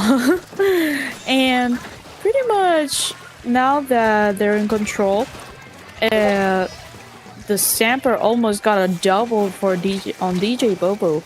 And the Stamper goes for Trotro. Now that's a trade, getting that stamp canceled, and we're seeing Trotro with the lead switch here. We're seeing Slosher coming out here trying to get some more control and Inkstorm. I think this will be a good catalyst for Habibi Investigation Squad to get the zone back, but they're going to have to work a little bit just to get below 39 points. But getting trashed. Look at that, DJ Bobo getting a good hit with the first bomb. Yep. Ooh, now they're 2v3ing. They're trying to get over there. They think there's somebody there, but now they're moving on. Now they lost control, and they're going for a Booyah Bomb again. Indeed, Trotro's out here with good map control. They gotta get it down to now. There we go. But just as they were running out of penalty points, they have 32 more. And size advantage. It's just you, S-Blast. S-Blast, you're either gonna stall them out. Ooh, yeah! Yeah! They Stall did. them out, S-Blast! Stall them out! Stall them out! Oh man, Yeah. going down. But that was just long enough for Trotro to get their bearings back, but it seems like the BB Investigation Squad has the map control, and we're about to see the lead switch here. Okay. And another Booyah Bomb going down. They're trying to get them. Now they're going for a 15 now seconds before Habibi Investigation Squad. They're going there. 5, 4, 3, 2, 1, and That is the set. Set for Habibi Squad Investigation once again. The BB Investigation Squad taking this match, going to grand finals. GG's both teams. GG's. That was pretty intense matchup. So now we gotta see who goes next. Alright, I think Fufu and Topic are going to be next. They're gonna be our next commentators. Fufu and Topic are my goats. Y'all better show them some love. Y'all better show Fufu and Topic some love. They are my goats. They are my goats. I want to hear some applause from the oh wait a minute, and I can't hear the applause from all 40 of them. Well, let's just pretend. I'm just gonna pretend that y'all are applauding for them because they're my goats. So I guess we're gonna close this out here and let the next couple of commentators come in as I try to raid the company fridge. Where can the lovely people find you, Sofka? Yeah. You got any socials to plug?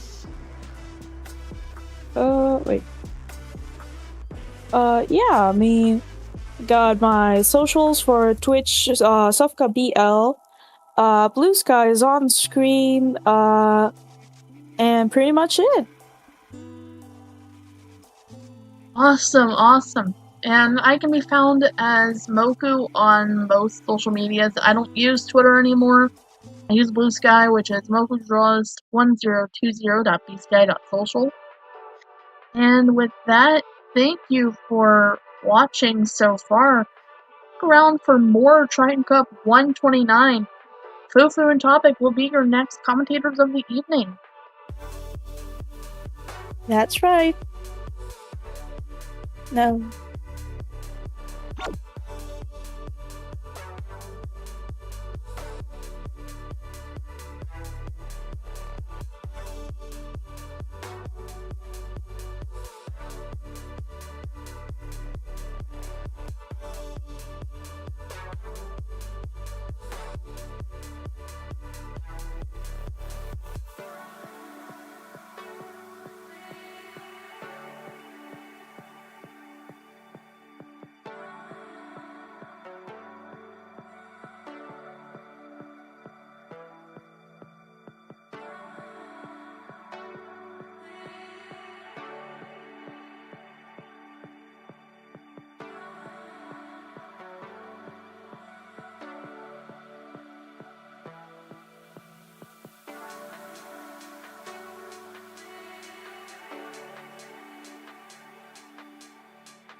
Find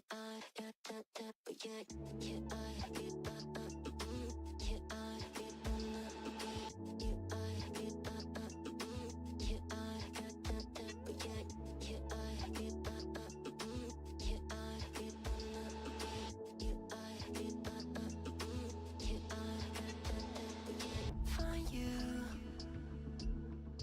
I'm used to waiting. Are you?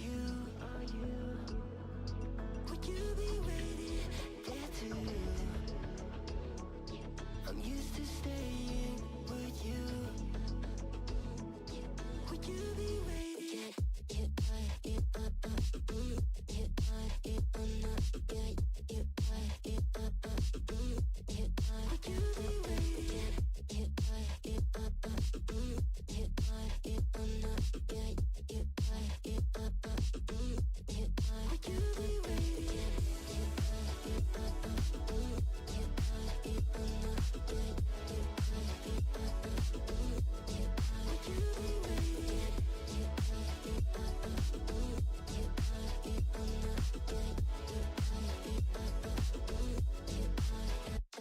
Would you be waiting? Find you. I'm used to waiting. Are you? Would you be waiting there too?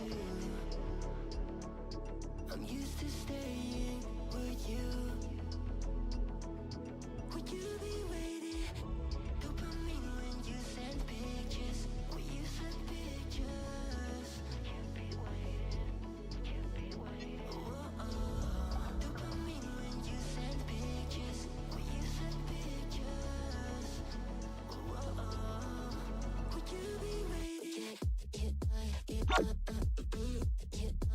Hello, everyone, and welcome back to Triton-Cup number 129. I am Topic by myself right now. You know what? We rock with it, and for you today, our losers semis matchup is Fit Motif versus Plat, and I'm assuming it's Platinum. And you know what? We're here for it. And of course, our game number 1 is going to be on Zones Umami. As you know, this is all zones. And Umami, I personally like it. I think it's really cool. Not cool. I think it's really unique with the double zones, of course. And as a lot of these players know, as a lot of you know at home watching this, is that you really got to take control of both the top mid section and the two sides, right? And I think looking at an overview of this, I think for Plat, I think having Prosper, who is their backliner, who I believe has been playing a lot of pencil, if I recall correctly, this entire time would be very useful. I think also Fit Motif has a pencil. I wouldn't be surprised because we have been seeing a lot of that, a lot of pencil, a lot of S-Blast, a lot of bucket, a lot of we saw a mini last set, we saw a brush, so we saw Tri-Saucer, so there's a lot of very good weapons. I think a lot of those could be very good here. Like, you have, of course, a lot of range of movements around the block side, right? We know you gotta take care of both of those zones, but we're gonna see as we hop straight into it, going with a Pro. Okay, those missiles, it makes sense. I like it. And interestingly, I believe from the side of Plat, with a vanilla machine, not one you see very often. Machine, of course, did get those nerfs not that long ago, a while ago, so it hasn't been really seen that often. But we're gonna see what they can do with that. Of course, that those pencils on either side are gonna be very important here. See this immediate fight, just trying to go around these zones, trying to get some space, trying to build specials. There's a Buya coming out already for Plat with trying to pop it, get something going, able to get the zone first. Now the question is, can they push up forward? Because you know Fit Motif with those missiles doing a great job trying to hold them back alongside with this Booyah Bomb to kind of clear out the top mid, which they do pretty well. But their biggest challenge here is going to get that brush in, making sure they have enough space. You see right there, getting the top mid, dropping on Leaf, but forcing them to back away. Prosper able to clean up a very nice kill. In the meantime, the machine doing a really great job of just ignoring them, going forward, getting picked, and like that, Plat in a very good spot here. You see that the pencil is backed up a little bit. They are going to be forced not to be in a good spot, but even not a good spot, able to get a really nice pick alongside the cooler. So Fit Motif, I'm sorry, is going to have a great opportunity here to get zone, to get specials, to get moving. There's one, there's two members down off of that, looking for even more, getting the right side zone, just fighting for that left side. Nice, I believe that was the Pro getting down Trey there on the 52. Nice job there. And Slushy, another really nice kill. So Fit Motif already very good job of just cleaning up kills. You see they're getting these chip damage off, and able to really capitalize on that to get further. A Booyah Bomb as well to kind of put even more pressure onto Plat, but Prosper staying alive, doing what they can, keeping with that pain up, making sure that their team has something to work with. Unfortunately, Trey is going to go down, so that will be a boon in their side, but Plat making up for it at least a little bit here with 2 members going down on either side. So now, if you're Plat, you're looking pretty good here. You fought back really well. Now the question becomes, can you hold on? Because you see the Booyah Bomb will be popped. You see they're going to have another Booyah Bomb still soon at the ready. Ooh, never mind. Bad timing. As one member does go down. So Plat just doing as much as possible, but a bomb off the wall will be just enough to get the pick. And now if you're Fin Motif, you're looking pretty decent here. But unfortunately, you're not going to be quite enough to get there, and Plat will able to hold on and get that. And thankfully, joining me just in time is Fufu. So take over. Yeah, I'm taking over here. It looks like the match is definitely ramping up as the score is very close to being swapped in lead, but only being neutralized here by Fin Motif. You know, fighting back, Plat is able to keep that in their favor. Seeing that Booyah Bomb ready, especially from this Slosher, it is going to be a lead swap, especially as the kills continue to go out on the field. Plat takes the lead here and is looking close to potentially getting a knockout here, Topic. I mean, yeah, you see, I'm looking at this Booyah Bomb and this cooler popping out from Plat. Can they use that to advantage? Looks like they're going to try to, but those missiles, really good job of separating. You saw it right there, separating the machine, getting rid of that Booyah Bomb. At least for now, cooler is going to be able to at least help them for a second. But the Brush 49er able to get a nice one, just distracting Prosper. Trey, though, able to clean that up and really easily. Looks like Plat will be able to get a lot closer to the goal, and the double kill on top of that from Trey, able to close out a very back and forth game. Has kind of, you saw right there, one good push led to that win for Plat there. So very nice from them. Yeah, it's nice seeing all of those elements come together, and it feels like Motif honestly scattered a little bit there by the end of the match, not really able to find any plays that were able to get them out of that lockout position. So very strong game there from Plat. Love to see all the teamwork, all the elements, just picking them off one by one to take that first round. Yeah, and we're going to see if they're going to be able to continue this as we go to game number 2. A map that everyone knows, everyone likes it to a degree. Mako Mart, and I think I can personally say it's a good map, I will admit. And I think specifically for Plat, I think it'd be very good. They have the machine very good on this map, you know, the ledges. They have that double Booyah Bomb able to clear out either the zone itself or either stack. That can be very useful. And the 52, just a overall good painter. You can clear streets, you can clear the freeze area. So overall, I think Plat's comp works really well. The only thing I will say for Fit Motif is the Brush. I think the Brush, if they can get them in a good spots, can be very deadly here. No, yeah, absolutely. And it's like the same rule of thumb with like slushers. If you're able to get them on that ledge, they're gonna capitalize immensely. And Splat Zone on this map especially has a lot of those. I mean, look at our stacks. I mean, you can even see from the image that we have in front of us, those are just so many ledges. So I think they are gonna be able to do a lot with that. But again, Plat is here at match point, definitely wanting to just close this out as the match continues forward. We're gonna see how this turns out. Yeah, and I think one thing I want to point out from the last game, from game number 1, was the use of the missiles, which was very good on the side of Fit Motif, because every time they popped it, it managed to separate the members of Plat and isolate them to get the picks. And it looks like they're sticking with that because they brought the exact same comp for the side of Plat. Very interesting, going for the Luna. So like we were talking about earlier with buckets, where they're bringing that Luna. Very good around these ledges, very good at getting in the right spot. So we're going to see if that's going to help them out.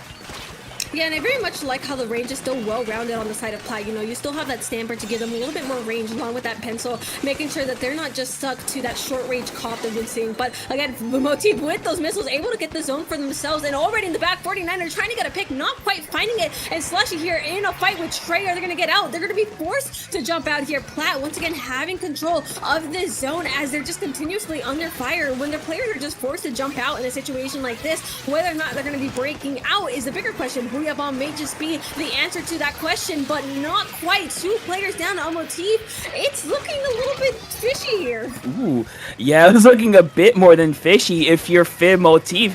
Oh, never mind, what was that? A bomb kill got a nice double. So now, off of that, you see how quickly they're moving up. You see they're able to, even though it wasn't looking good for them, that bomb double led to this moment right here where they're just continuing this momentum. A nice one down. Trey will actually Prospero shut that down. Actually, very nice from them. So we're gonna see if Fish Motif can continue this up. But Plat, kind of a great job of restabilizing really quickly, getting the Luna in underneath that ledge. Very deadly. See right there, that's 3. You see the last one forced to jump away. So even though Plat did go 2 members down and Fib Motif did a really good start, they kind of stabilized really quickly here. You see, they had that hammer, very deadly. The whales, very helpful. Never mind, they're gonna be gone. But even after that, Fib Motif is just unable to get these like solid 1-for-1 picks or solid 1-for-1 kills.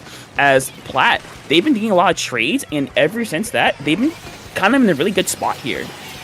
Yeah, very much so. And like something I've noticed with Fib Motif is just like, it's as you said, they aren't really able to get themselves fully through the door. They able to get a foot in the door, especially as we've seen with the missiles earlier on, but not quite seeing any big waves here. Slushy here on the back lines of Plat, trying to make some sort of waves, trying to cause that distraction. But as you know, their teammates are inching forward, it's not fast enough. At 49, they're on the zone with the Zipcaster, able to get a pick, but that wipeout from Plat will seal the game. What an interesting game. Plat takes a second game and takes a set in the process. It's so interesting to watch this go down because, you know, I'm taking the comments that you have said earlier, and Plat really just does a good job at stabilizing, even when they are, you know, they're getting stuff thrown at them. They're getting distracted, but just being able to just be like, okay, those are missiles, I guess. Anyways, we're back in the game. Yeah, and I think that's kind of something that comes with a lot of experience, I will say, because these are very experienced players. So I think just knowing when to just ignore something, right? They did a really great job of ignoring the missiles. Heck, even the game 2, I think you pointed out, I believe it was a Zipcaster went to the backliner of Plat to try and distract them. You know what they did? They kind of ignored it, because even though, yes, that Zipcaster can cause a lot of damage, can do a lot of distraction, you're basically fighting a 3v3 at that point, right? Because it's now like you're taking away Fib Motif's best, or not best, you're taking away one of their members to try to deal with the backliner. Meanwhile, you have a Luna, you have a 52, and you have a Stamper. 3 weapons that fight really well in really up forward positions. And yes, no Pencil, but doesn't matter. You have your 3 frontliners in really good spots, and that's what gave them the win. Just that aggressive playstyle, while again ignoring what had to be ignored, basically.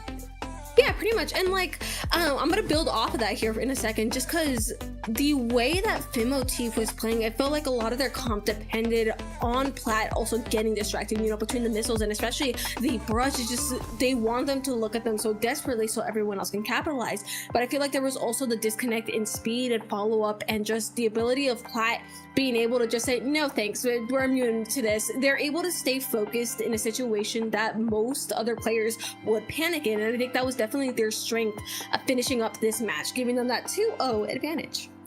Yeah, very good from them. But looks like we're gonna have our next one kind of waiting, as they're already ready. Trotro, which I believe, yes, was the #1 seed, who did lose to Habibi of Investigation. So, you know, maybe looking to get their way back. Plat, we just saw very strong, very strong say. So let's see if they can continue that. But of course, before we can even talk about going to grand finals, we gotta go through losers finals. And game #1 is going to be Splat Zone's Robo Ramen. I like it. It's good. It's a good one. It's not the best, but like, it happens. It's there. Oh, come on. It's It's a pretty okay. fun map. It's like the E for everyone map. Come on. What do you play Okay. again? Topic, remind me. I play buckets and blasters. Whatever. Whatever. Yeah, it doesn't matter. I mean, I think it matters personally, but you know what? You know, I think it matters. Damn, you're not letting me rage bait you today. No. Oh, you're immune now. Damn. Yes.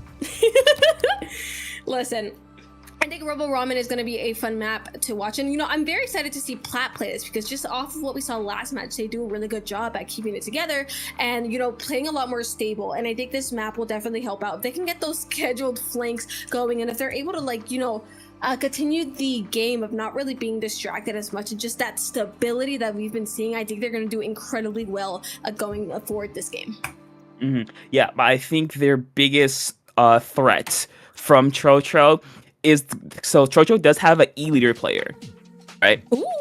So yeah, I think that's going to be like their biggest threat because while yes, I think Plat can go very aggressive, they can be very in your face.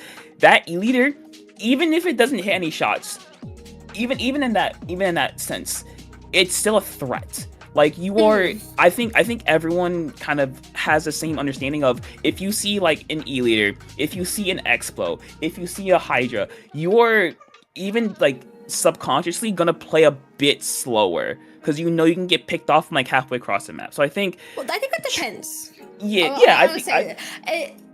There's a lot of things, especially like as a leader, a lot of the value can go down because a lot of leaders, a big portion of leader, it's the mental pressure. The player not only has to hit the shots, but also they have to deal with the fact that mental damage probably isn't going to be there unless they hit their shots. There's a lot of pressure on that, and there's a lot of what ifs when it comes to having something like a leader on your team or something that depends so much on getting the kills because you lose the all-roundedness of something like a pencil. But at this level, it's difficult. It's really, where was I going with this? It's difficult. It may not be as big of an issue as players may think. Especially, I just had it, Topic. I just had it. I'm waiting. I just had it. I am waiting. I'm waiting. I'm trying to find it. Oh, there we go. The speed depends because you can also, if you have the comfort, you can also just rush down a leader comp and take them out. Yeah. It's either conform to their game or you make them play yours. That is the game that we will be playing. I agree with that. I think I do agree that you do like the speed that plays depends on the team, but again, like we were saying, it depends. A lot of that mental pressure depends on an either hitting its shots, right? And I feel like once the either has established themselves as being able to hit those shots consistently, it makes you be a little bit more careful, right? You may not have to like sit there for like a second or two kind of scared, I would say, but you are gonna have to like take like a millisecond or like an eighth of a second to just kind of reconsider your thoughts, and I think that could be like very deadly, especially if a team like Trocho can like really capitalize on that, because I think they also have a Stamper player, so I think just that kind of hesitation kind of plays into the rest of the team. Yeah, absolutely. And I think like the opposing team really has to keep in mind, you have to not only not be afraid to die, but you have to make sure you don't die stupidly, So there's a lot of factors that come in when you're bringing something like a leader in, and we've been seeing a lot more of them recently. So I think players are starting to adjust a little bit more to having to fight one-shot chargers again, but it doesn't mean we may not still see some of that struggling. So I'm very curious to see how this is going to play out, especially as one of the number one leader likers in this house. I hate and love that weapon. Oh my god. I have thoughts on leader. I know it's both great and awful. It's not fun to play against, and I think that's the entire exactly point. Yeah. And I think if they're able to make the other team not have a great time, they're gonna have a good time, and of course you're gonna have an S-Blast paired with said leader. I actually really like both of these comps. There's a lot of mid-range here, especially on the side of Plat. I'm more curious about that the Tri-Slosher pick. I'm actually very, very, I like that a lot. Yeah, and I think the idea behind it is you pop the screen on the snipe. That's where a lot of E's like to go. You pop it there so they can't see, which is very helpful. But so far, Chocho said, "Hey, we don't care about that, as they're gonna be able to get the first hold of the game." But those missiles, lots of damage, and the Booyah Bomb as well, getting the Stamper down, 2 down, 3 down. Stingray, the last one, going down as well. Great job there. We talked about it earlier with Fin motif. Plat taking that and learning, using those missiles, causing distraction with the Booyah Bomb to just get a very, very nice wipeout. And you see right here already pushing up on this ramp, going for that snipe, able to get the charger as well. So just playing, like we said earlier, they're playing fast, but they're playing carefully to make sure that leader cannot be comfortable. Yeah, and definitely in the position that they're playing at, there's not really a comfortable spot for the leader, as you were talking about. S+ here, K able to get a really nice pick here. Definitely hungry for that second one on Trey. Just about getting it almost, but choosing to let that Booyah Bomb fly instead. This is going to be a nice cap there for Trocho, and they're going to be moving forward, trying to give that same medicine to Plat. And, you know, this is going to be pretty dangerous for Plat, because we talked about this leader before, and I'm going to talk about it again. If they can get set up, never mind, the zone just capped in blue. Plat got the zone in the process. What is happening? They're just in the back lines. I mean, a lot is happening right now. Trocho is still going to be able to hold on that zone. You see Leaf able to get one before going down themselves, as Plat 2, Plat 3 down instead. And now if you're Trocho, you're looking really good. Leader in a very, very aggressive spot. High risk, high reward. Indeed, if you hit these, you can set Plat back a long, long way. Looks like they're going to be forced to back out, at least for now. But you see a Booyah Bomb at the ready. Stamper, or the other Stamper, popping a Sipcaster as well, try to be a bit of a distraction here. Not quite able to do a whole lot, because Plat, they're still in it. They're still fighting. You're still in the zone, able to get it. Unfortunately, the Tri-Slosher is going to go down, but not before Plat able to recap the zone. But you see K putting pressure on the pencil at the moment. Unfortunately, they are going to go down. So Plat back in position, back in a good spot. They saw Trocho pushing up a bit too far, punished it, and now they're back in control of the zone.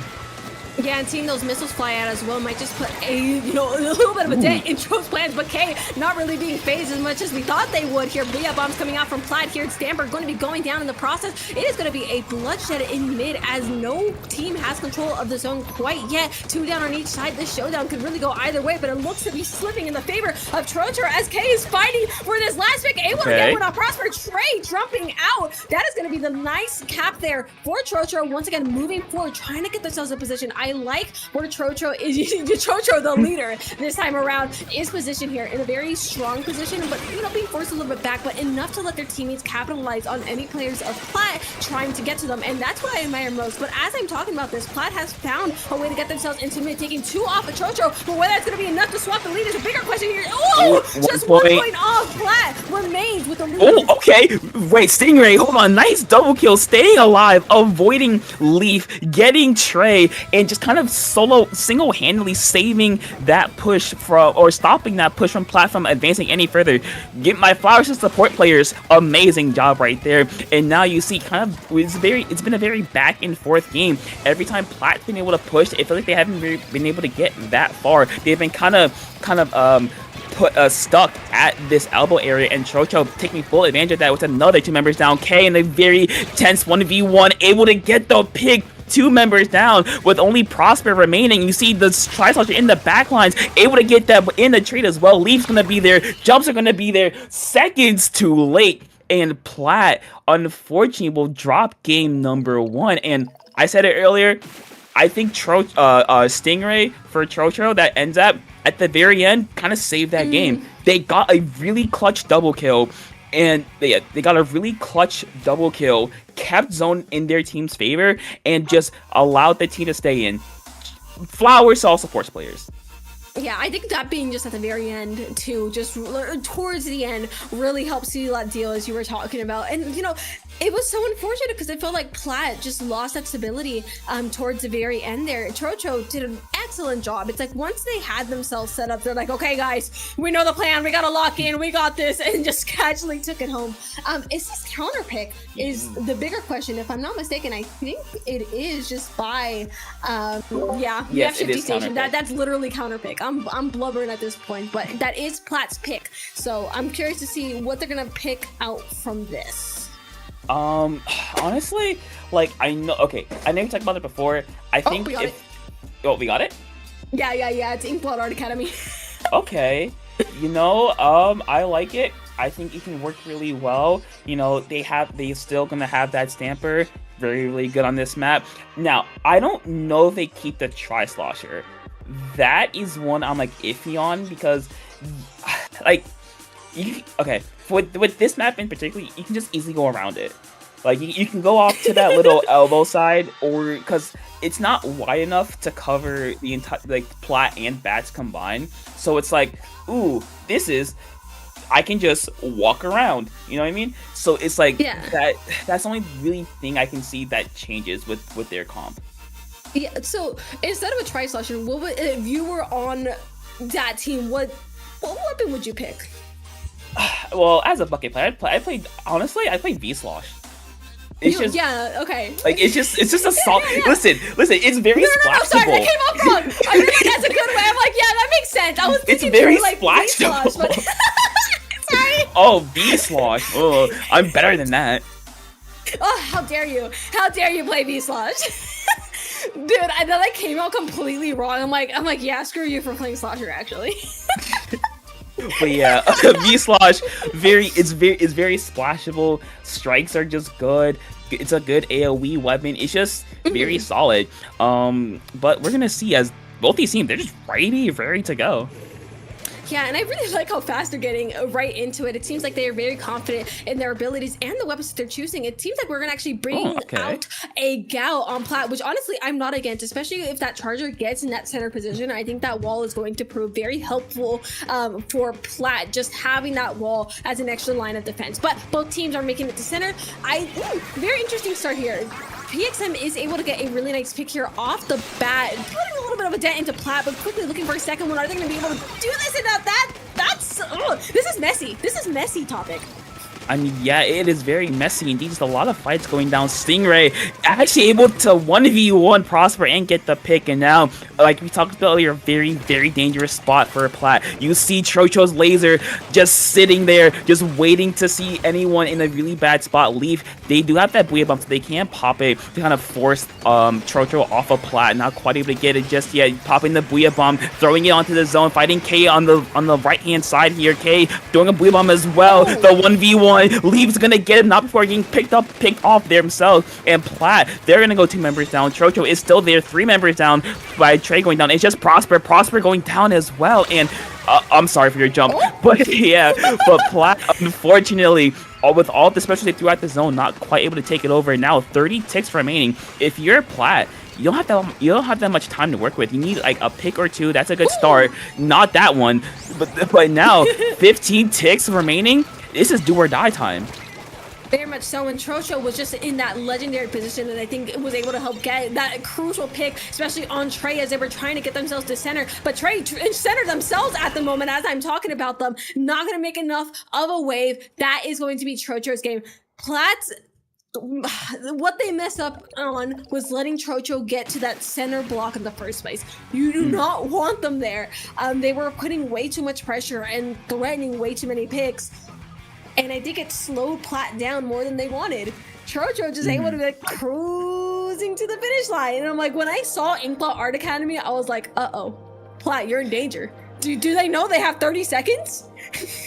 I mean, yeah, like I think at the very end, I want to shout out K, the S-Blast on Trocho.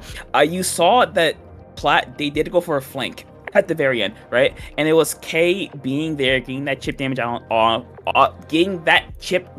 off on, I believe it was Trey on Plat, just getting that pick and saving Trocho's life, basically. Very, very helpful. But honestly, interesting. Zone's undertow. You know what? I'm here for it. Yeah, I don't mind it. Honestly, I think it definitely puts a dent in the leader a little bit, especially because Undertow is just kind of mid for every anchor known to man. If anyone is an anchor player and they've played on this map, they know exactly what I'm talking about. I don't have to explain it to you. It just explain it to me like I'm 5. Less things to look at. Backline sad. Okay, thank you. Very helpful. But I think I feel like this could still go either way. Trocho is running off a lot of momentum, so I think that may be the biggest advantage they have going forward here, if I'm being honest. And also, it just seems like they're able to just put a dent into Plat every time they try something. Yeah, because I feel like every time Platt has tried to push, whether it be game 1 or game 2, I feel like Chocho has been doing a very, very great job of responding, right? Because it's always a trade or a 2-for-1 or a 2-for-2. It feel like it's very rarely been a just a clean kill, right? It's really ever been a clean kill. It's always like, even from both sides, I will say, doing very great job of following up on another's damage, just being in the good spots for each other to kind of help with. So I think honestly, I am still like that leader.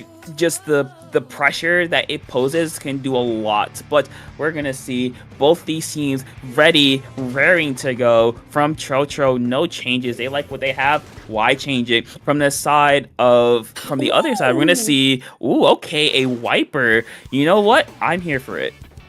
I'm not against that. It's pretty much a massive hallway in center. I think it'll help cap any zone at a crucial point in time. So I actually am a very big fan of the Chainsaw Wiper, and they're a lot more slippery to hit as well, just in picking up the pace while they're at it. But Leaf is going to be being picked off here with that Wiper in hand, and Trey here fighting the corner. PXM is also here beating with Trey, able to get that pick. Prosper forced to move back here. Chocho is the first team to get some points on the board, seeing those coolers ready, seeing everything come out from Plat. They're going to be doing everything they can to get out of this defense as fast as they can, especially because they don't want that leader set up, but they are going to be suffering down players in response here. It's going to be a little bit tricky to get out of this defense, especially when approaching it like that. I mean, yeah, you have K, you have PXM just doing so much damage. The Stamper, the S-Blast doing so much. You see right now, Plat, they're already down by 50, about to be 60 points. Leaf going in. Unfortunately, PXM getting a really, really nice jump slash there. Just going straight for Prosper. Prosper nowhere else to run. PXM just painting up, causing a distraction. And still, like we saw game number 2, Chocho, 30 ticks remaining. Plat, about like 1 to 2 more chances to try and get in. You see the Tri-Slasher going in there on the left-hand side, able to get one, not without going down themselves. Trey in the midsection, able to paint the zone, just keeping it all for themselves as much as possible. And finally, Plat able to get on the board. Trey staying alive, forcing, I believe, no, not even forcing, getting Stingray down. So no cooler for Chocho. And you know what? It looked really, really bad for Plat, but they're able to bring it back relatively nicely. Yeah, and I feel like Trey was definitely a key player here in making that space for the rest of their teammates, trying to give them any sort of advantage that they can. But Trey stuck in this corner here. How are you alive? The power of Wall and the power of Trey, apparently. And just, they're finding that target here on the right, choosing to fight here with their teammate just a little bit too late. Oh, Trey, you turned from the fight for us all the way back. But again, Plat still remains in control of the zones, but Chocho ready to fight back themselves no matter what's happening with that screen. They're going to be wanting to move forward as that Zipcaster moves forward and causes that distraction. But is it enough? Yeah, it's not going to be enough. I like that screen, putting it on Snipe so that leader kind of can't go there without, being all fuzzy in the eyes. But we're going to see Chocho is able to recapture the zone, looking to get a little bit further. Trey going down. You see Leaf sharking, waiting for PXM. Nice one there. Unfortunately, one is going to go down to the Sniper, but Leaf going down to Cakes. A lot of fights, a lot of bloodshed is going to be happening in mid. You see as Plat are going to try once again to force their way back in. You see Trey have the whales, popping the whales, looking to get forward here. Leaf is with them as well, trying to get top mid, but just not able to do that. 2 members down for Chocho, 1 down on side of Plat as well. We're gonna see Hammer coming out, just throwing it at the Hammer. Hey, Chocho, hold this for me, why don't you? Getting a nice pick with the Hammer. Unfortunately, Plat is unable to really get anything else off that because K and Stingray just doing everything possible to just keep the zone in their favor, able to do that, but not for long, as Plat is able to recapture the zone. But it looks like Chocho is still going to be there for the fight, and unfortunately for them, looks like the fight will go in Plat's favor as they're able to recapture the zone with a lot of time left on the clock. Yeah, and it seems like there's an air of desperation here for Plat as they really just want this game in their favor. But, they do have the zone capped at the moment, but prior to this, it felt like even now they just lost pretty much all their members. It seems like they're not really able to sustain anything long term, as players are almost going in 1 by 1 or just trying to pick members off of Chocho to no huge avail. And we're seeing the result of that once more. Stingray up here on the top, still trying to pull out all the stars here on this is that's a little bit rough there. there. Leaf able to get that pick here, but it seems they may just have the opportunity to move forward. I lied. They are still outnumbered. Leaf could pull off a miracle play here. Oh, They Leaf. do- no, that's it. I mean, they were like what, one slash away from getting off a nice double triple kill. Unfortunately, not quite able to do or come up with the picks just in time. Less than a minute to go into the game. You see K going straight for Prosper, trying to take out that clue as soon as possible. Does it really nicely, but the rest of Chocho going 2 down. Hold on, it's just Leaf remaining. Now you see Leaf sharking, waiting for the opportunity. Unfortunately, they're going to get picked out, and Chocho is going to be able to recapture the zone, is going to eat through the penalty. And now, if you are Plat, you have, or this is your last chance to get something. Trey kind of force a fight, is able to get one, going straight for the zone. Stingray going to meet them right there. The rest of Plat is going to be able to just go on from that left-hand side and get the zones. Trey, amazing job at a distraction to get the rest of their team in. Can Plat continue this momentum? Looks like they're looking really good here. Chocho trying to fight 2 members down. We're going to see the zone coming. Pause for the last one left. They're going to go down. Leaf jumping in. Leaf going down. And Tro will fight back after a very back and forth ending there. They will take down Plat 3-0, and they will make their way to grand finals, and for that, meeting them at grand finals is a rematch of winners finals against Habibi Investigation Squad. Rematches are always going to be very fun, but I wanted to talk about the game that we still have, well, we did have at hand here. Plat was very interesting to watch here against Chocho because I felt like they waited. It was almost like Trey would start something, and then it'd take like a solid 3 seconds before everyone else got there. Or like, it felt like there was a lot of staggering happening on the side of Plat compared to Chocho, where they're like, okay, mods, we go get them. And there they all go. It was very interesting to watch the difference in pacing between the two teams. And I think that's what definitely led to Chocho coming out on top in that set. Yeah, like I think I noticed it as well, was there was a lot of like disconnect between the frontliners, mainly between, like, it felt like Trey would push, the rest of the team would follow up. Like you said, it felt like Leaf was in some good spots, but it's just the rest of Plat really couldn't take advantage of that until that last push we saw at the very end, where Trey, they got all the attention on their side, right? And then that allowed the rest of the team to, come in from the left-hand side and get the zone. But other than that, like, for the last 4 minutes and 30 seconds of the game, it felt like there was always a disconnect. There was always like you said, like, there was like a second or two missing between someone starting a push and the rest of the team like engaging with it. Yeah, and that could like be, hey, our front line's gotta wait a second, or the rest of us gotta catch up. And that could also be something that's met in the middle as well, because 1 to 2 seconds is a lot in this game, and it could very much be the line between you capping the zone and getting the lead, or you losing the entire game entirely. And so I think that's very important to keep in mind as teams go forward. And Trocho, they're just like, yeah, we got this. Thumbs up, I guess. And honestly, I'm very curious to see how they're gonna do in the next set, because last time Trocho and Habibi Investigation Squad, I think that's the whole thing. What is your entire name? Your entire name is Habibi something. Investigation Squad. Yes, it is. Yes, the last time they fought, it was a 2-3. So this could go down to the wire again. I mean, I'm expecting because this to be a very, very close set. And of course, we're starting off on one of my favorite map modes in the game. Now, if you're from... Okay, listen. If you're from the New York region, if you go to Big Dapple, please go to Big Dapple, it's really fun. If you go to any Big Dapple event, the first map mode in every Big Dapple event is Zones Bluefin. That's because it is a classic. It is one of the best in the game. I don't want to hear that. It's fantastic. Listen, you gotta understand. You don't understand. It's a great map mode. That's a hot take, man. I don't know. It's not a hot take. It's a cold take. It's freezing cold. It has icicles hanging from the bottom. It's not hot. It's burning. Oh man, get a load of this guy. If it's hot, give me some icy hot. Then it's ice cold. Honestly, this map feels like it lacks as much stability. It's very awkward. I mean, you come out from the spawn, have to drop a massive amount. No, I think our definitions of great are very different. I don't No. like this map. There's a lot. I'm not gonna argue with someone that is not gonna change their opinion. Pause. I'm talking to a wall. Ah! No, you're not. I'm a person. Last time I checked. Man, you're killing me. No, I'm talking. Okay, bluefin aside, I don't like it. Neither should you guys. That being said, it is the map that we're going to be starting on one way or another. I have not seen Habibi Investigation Squad play, but we have seen Chocho play. I think it's just such an interesting map. I don't know what's going to happen.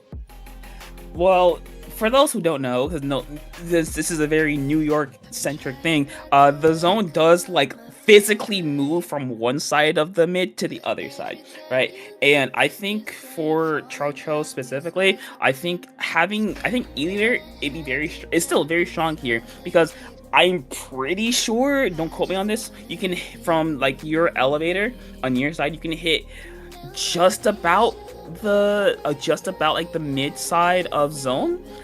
Don't quote me on that, I'm not entirely sure, but I'm pretty sure it's like really close in that area. So you basically have a very, very big zone of control around you and around the zone, and especially if you can get on the zone, like on that top, on the little platform on zone, you can like see everything basically. It's very deadly. Man. Yeah, there's a lot of places you can reach with that leader specifically. But I'm thinking on Chocho's side, the leader can reach pretty far, but I think once you enter like the lockout situation, if they get there, it gets really tricky to take the shots without being in immediate danger. I think as an anchor, it's not my favorite map because on the offense, it feels like your options are limited. It's either move forward and die or lock in. It's pretty dangerous, one could say. It's not my favorite map, known to man. If the zone needs to move for the field to feel a little bit even, I have a problem. It's a cool gimmick. I'm not gonna lie. The gimmick of this map rocks. Still don't like it. I know, that's why it's great. I don't like it. I think it's fantastic. But yeah, I think I think also as well, this map is the one thing I will concede on this map, it is very defender oriented because it is very difficult to push. Right, like because you have two big drops and the zone like right underneath you. Yes, you can go on either the left side or the right side depending on where the zone is, but at the same time it is like you're at such a disadvantage because if you drop, you are very noticeable by the enemy team. Like there is. Did we learn anything from Star Wars? What? You have the high ground. Anakin, it's over. I have the high ground. That's literally what this map is. Yeah, okay, but in this, okay, I hate you. Anyway, like I think the what was I saying? I lost what I was saying. That distracted me. Hold on, what was I saying? Sorry.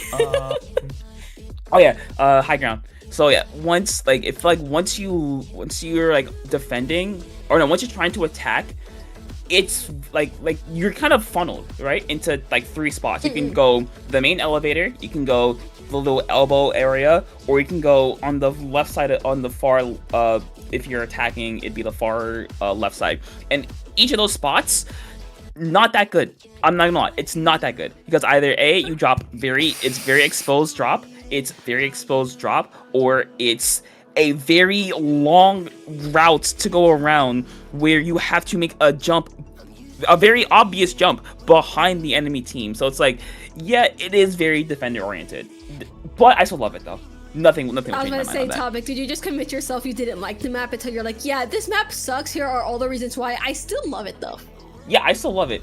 Like you can point out the flaws in something and still love it. You know what I mean?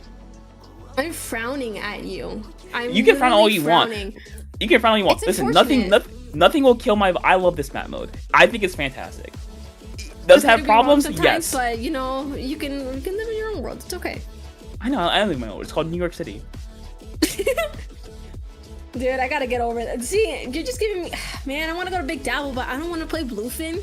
What? It's fan. Listen, you'll learn to like it. Trust me. You'll learn to like it. You'll learn to like it. That's what they tell me. That's what I'm told. Yes. Yes. Yeah? That's what you're being told. Yes. Listen, just frowning give it again. a chance. Give it a chance. Give it a chance. No, I played it Yes. already, and it's not like I could play the game right now, anyways. Well, you should play it again. It'd be fun. I'll do that in a few months. Yeah, you got. Oh well, there's the land championship qualifier is on April 11th. So yeah, it'll be played there. It'll be fun. Trust me. Yeah. Yeah. Am I gonna see you there? I can't go to New York. Yeah, you can. Just go to New York. Just walk to New Oh York. man, you're so right. Yeah, I'm gonna walk from coast to coast to go to New York. Yeah, you can do that. Maybe take like a week, but you can do it. You know what? With the power of my, yep, sure, man. Yep. Yep. Is this where we're going today? Mm-hmm. So I can go to New York only if you come down to Arizona. I'll book my flight tomorrow. On it, boss. I guess I gotta book a flight tomorrow. I cannot go to Big Dapple, unfortunately. I wish I could. I'll go to one of those events. If not, I'd go to like a gridlock. That also looks really fun. But anyways, grand finals, you guys. Grand finals are here. And Wes, always we're seeing Chocho with that leader in hand. Pretty interesting comp here coming out from Habibi Investigation Squad. I like that pretty well-rounded comp. Not too different from the things we usually see at the higher caliber of play. Again, my eyes are always going to be on Chocho, who added a 4K to their name within the last match. So that's also pretty interesting. Yeah, I'm looking at this this ink fact. I think it's very, very helpful, especially on this map, because it is very hard to push on. And it looks like it's not Plat. It's going to be the investigation squad able to get that and get a nice kill on the Stamper as well, able to get, you know, that zone moving. And now it's just be very, very difficult for Chocho to push in here. You're gonna see they're gonna have a bit of trouble here because everything is kind of a drop. And if you don't drop love, don't drop a special, because right now they have the Stamper, or they have the Zipcaster, they have the Booyah, they're able to use it to at least cause a distraction. You see the Stamper going in, not quite able to get the pick, but just barely not able to do it. And now we're gonna see Habibi Investigation Squad is still in this side. They're not leaving just yet. It looks like Chocho finally able to force them away with 2 members down, 3 members, and a wipeout. Oh yeah, that's very huge there, as they're able to finally cap the zone for themselves. We see that zone shifting there to the north side. That would be the north side here on this map, I think. But again, seeing that leader set up here, trying to set up the best they can, but getting quickly picked off by the opposing pencil. Again, trying to, you know, make sure all sides are taken care of. And I think the investigation squad did an amazing job with that. Poor S-Plus didn't get picked off by a mine, but nevertheless, they are able to cap the zone back in their own favor.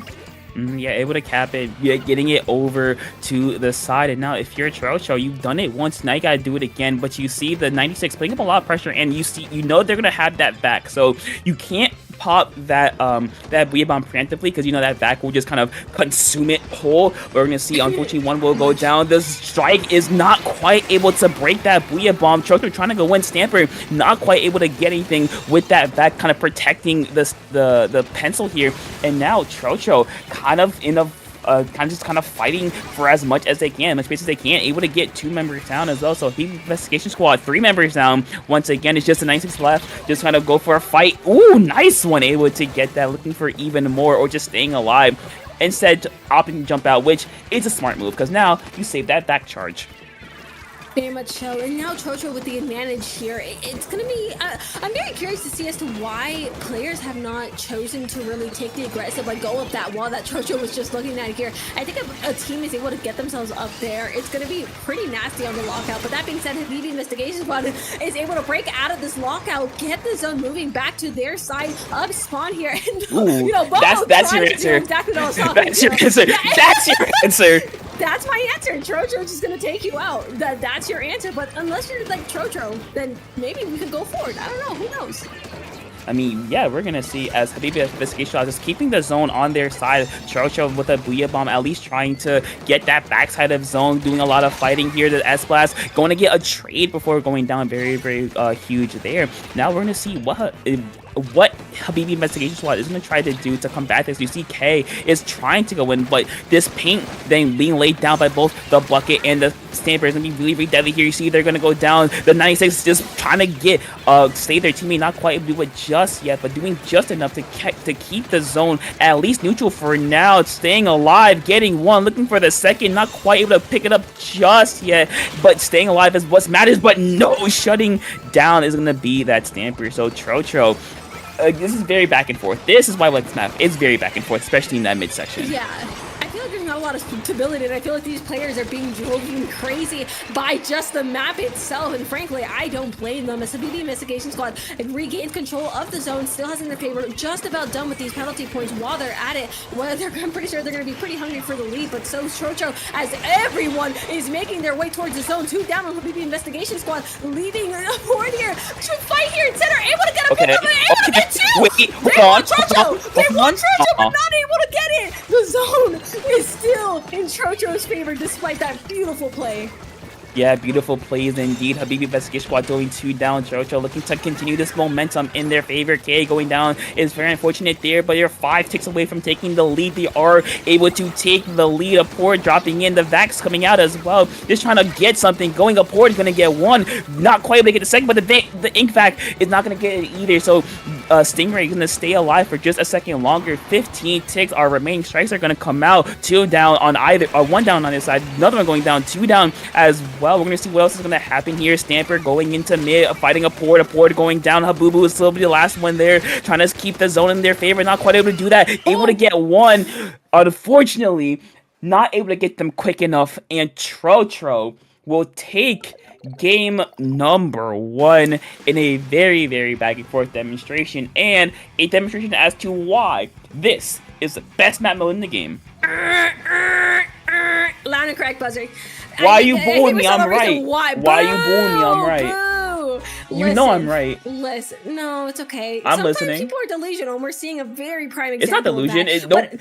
It's not delusion. I'm right. Says a delusional person. That's what a I'm not delusional delusional. person I'm right. would say. I'm right. Get a load of this guy. I just know I'm right. But that being said, Churchill, I blinked, and they were like, "Oh yeah, we got this at the very end." By the way, I honestly thought this was going to go to Habibi Investigation Squad until Churchill was like, "Nah, we got this." And frankly, I'm excited to just get rid of this map in its entirety and go into like a more decent map. Honestly, I will take a decent map compared to Bluefin, and whatever Topic says is incorrect. So going forward, if Topic speaks, they're wrong. I said a decent map and you guys were not playing. You really went for the decent map. This is, it's no Bluefin, but it's good. It's a good map. It's no Bluefin. That's a slosher. Exactly. Yeah, it's no Bluefin. What's your point? Exactly. Yeah. This I like this map. I think it can be very good for either side. Like Habibi Investigation Squad, they do have that bucket, they do have that S class very good around those ledges. 96. I believe they're gonna keep it because Vac is very, very strong here, especially if you can get that shot, that Vac shot on the elbow side, get it onto the enemy plot. That's very strong as well. And I think, as someone who's friends with Stamper players, they know that this map is like one of Stamper's worst maps because the elevation changes just mess with your shots. But instead, going for the Booyah Bomb, saying, "Hey, I got Booyah. I'm gonna stick with that." Interesting, a mini. You know what? I like it. I hear so, and a Tri Nouveau. So double cooler, huh? Double cooler. Hold on, pause. Yep, double cooler. That is very much a double cooler. I mean, this map makes you run around in circles. I can see it's still very much working out here. I mean, look at that comp. It could be pretty aggressive if you ask me. Between the S class, the bucket, and the mini there as support, I think this is a comp that could work very well for just how this map is laid out here. And I feel like Churchill, just comp-wise, makes us struggle a little bit with that Leer and Stamper, both having a little bit of a debuff on this map. But as I say that, what happened? It went from a BB Investigation Squad losing some to just all of Churchill losing everything. We are in their base, Your Honor. I mean, this is double cooler. You're very aggressive. You're very in their face. It's able to work out. Get down to 40 points remaining. Churchill finally able to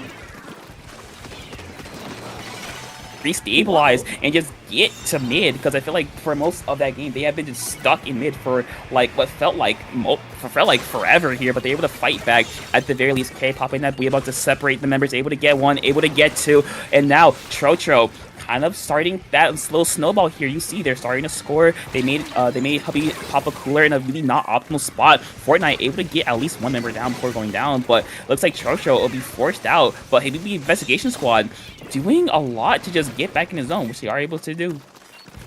Yeah, very much so. And here, you know, there's still a lot of penalty points they have to go through, but I do love seeing that Mini on the left side taking a little bit of a side road, because I think when you have Mid in your favor, if you can play those side roads, you're going to be in a lot better of a position to fight and just cover all of your angles here. But again, the bloodshed has begun once more in center, leaving, you know, you lose an S-Class on the Habibi Investigation Squad, you're like, uh-oh, there goes half our power. So Chocho definitely moving forward here, especially just doing everything they can to take back control, which they are successfully able to do so. Yeah, able to take control, getting a trade in as well. You see Chocho here on the E-leader just looking for someone to get down, but Habibi Investigation was kind of ignoring the leader. It's not a port though, very unfortunate there, but just kind of ignoring it for the most part and getting the rest of the members, which I think Habibi Investigation has been doing really well. They've been kind of distancing themselves from the leader, putting them in a spot where the leader cannot get any picks while going for the rest of the team, which is working out really well. As you see, they're eating through their penalty points. One's going to go down on either side. You see just dancing around mid here. Blue Bomb's going to be popped as well. Fortnite, unfortunate jump, going to go down. Mini's going to be there as well. They're going to go down to the Booyah Bomb, and Chocho able to neutralize the zone, but not able to get it. No one's going to be there in the zone. K is going to go down. Chocho, the last member remaining, trying to get to the zone. You see one's going to drop. Stamper's going to go down. Chocho gets a celebratory snipe, but it won't do anything else as they weren't in the zone, weren't able to neutralize it. And Habibi Investigation Squad, you know what? This doubles cooler comp, it worked. It allowed them to keep up that aggression, allowed them to keep up that that fast-paced movement, kept Chocho in like really unoptimal spots, and it just worked out in their favor with a very dominant game number 2 win. No, yeah, absolutely. And I want to talk about Habibi Investigation Squad because they very much picked a comp that was catered towards the map mode that they were playing. And I can't curse on here. Of course, we're going to Eelta Alley. Hold on, I need to talk about the last match real quick before I go on a complete rant. Anyways. I think they just did a really good job at adapting to the map mode that they had, especially against Chocho, knowing the comp that they had. They say, okay, we don't care if we die. We have things that are aggressive and we're going to play sides, call it a day, we win. Problem solved. And then you have Eeltail Alley zones. Now, Chocho has an E-leader, and anyone that has seen any sort of Japanese players play know that if there's an E-leader, there's always going to be an Eeltail. So we are just following suit on the other side of the world. This is very much a map catered towards Chocho. Yep, like I can't defend this one. I'm not a big fan of Eeltail, personally. Oh, but you can defend Bluefin. Oh yes, 100%. Bluefin's S tier. Eeltail is like D tier. But it doesn't matter what I think. Both of these teams are, don't blame me because I'm right, but both these teams are ready and raring to go. Of course, Chocho sticking with that lead. They like it on this map. On the other side, going back to the 96, but interestingly, sticking with that double cooler. So I think they like the double cooler, that really aggressive front. That 96 though, I'm a little worried because now they only have one aggressive special, being that Booyah Bomb. So if that goes down, that could be a really bad spot for them. But it doesn't even matter because Chocho a quick 2 members down.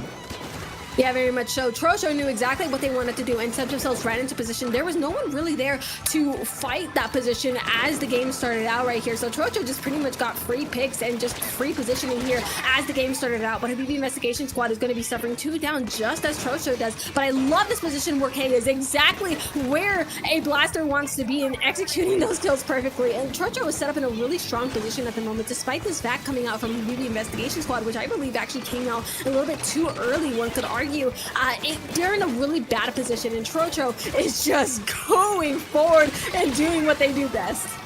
I mean, yeah, you see right now down to 25 points remaining, just having Chocho be there, be that kind of like watchtower, basically looking over anything. Fortnite going in, not quite able to get the pick, but doing enough to get Habibi Investigation Squad in the zone with that Booyah Bomb's help, able to get 1 down as well. So now if you're Habibi Investigation Squad, you have to take advantage of this as much as humanly possible. But the S-Blast K staying alive as Fortnite gonna go down. So Habibi Investigation Squad, they did get points on the board, but it feels like that push kind of stuffed short before it could be really like developed.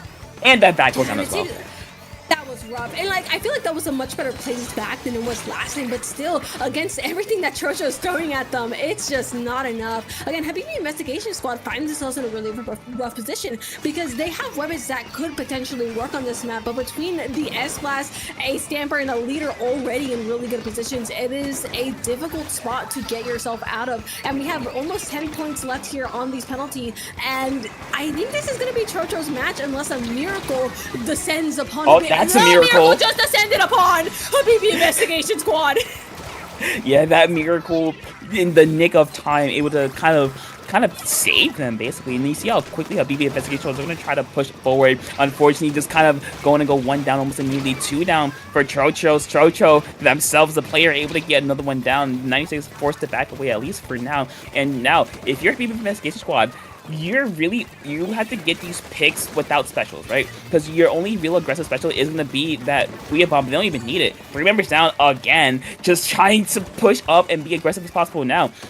I would say you save this back until you see either a Booyah Bomb popped, and that's really it. Just once that Booyah Bomb or the players go in, you can just save it and just hold zone for as long as possible. One's going to go down, one on either side. Stingray going to drop K from above, looking to see to get this zone. Zone is going to be flipped. There's the lead. Fortnite staying alive, getting another pick. 5 seconds remaining. The zone is going to be just barely not in the favor of Chocho, popping that Zipcaster for tank refill, but Chocho at the last second, once again, able to just recapture the zone. And now this is a game where it feels like at any moment, one good wipeout, that could be it. Yeah, very much so. I mean, look at this map. That is true for either one of these teams. And, like, the big thing is Chocho has 15 penalty points left. Fortnite here in the backlines, you know, ready to cause some mayhem here in the base of Chocho and looking to try and take the zone for themselves. That back is doing the huge favors for Habibi Investigation Squad, capping the zone in their favor. But K in a really, really tough position here, getting taken out by Fortnite and their buddy here. As they move forward, look at this. Getting taken out. But again, Cooler just keeps that momentum going. And Chocho, who has a Leader, who has a Stamper, and who has a S-Blast, they're a little bit on the slower side. So as they are getting completely rushed down at the moment, it's incredibly difficult to get out of this position. You kill them once, they'll come back. You kill them twice, they'll come back with a second Cooler. So this could very well be game if Habibi Investigation Squad plays the cards right.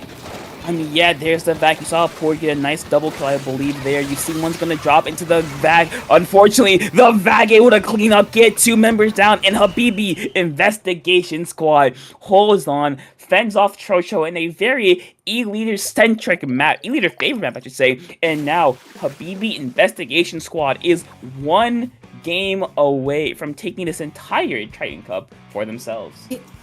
Yeah, very much so. And it feels like Habibi Investigation Squad, they knew what they had to do, and it was very difficult to get themselves in that position in the first place. They had to be in a position where they could rush Chocho down because their weapons will not, maybe, you know, like half their weapons do not allow that sort of close range combat along with the weapons that Habibi Investigation Squad had. And it took pretty much almost getting knocked out themselves to get to that point. And lucky for them, it did roll in their favor. Yeah, but we're gonna see what Chocho decides to go with, because you lost your ace in the hole, and going with, you know what, this map, I like it. This is like, it's like strawberry ice cream. It's like it's different. It's good, you know, but I don't want it all the time. If that makes sense. That makes sense. Like, I think it's pretty good for both of these teams, if I'm being honest. I think both of them could have a good time here. I think this will be the time that both of these teams can deal with the strawberry ice cream today.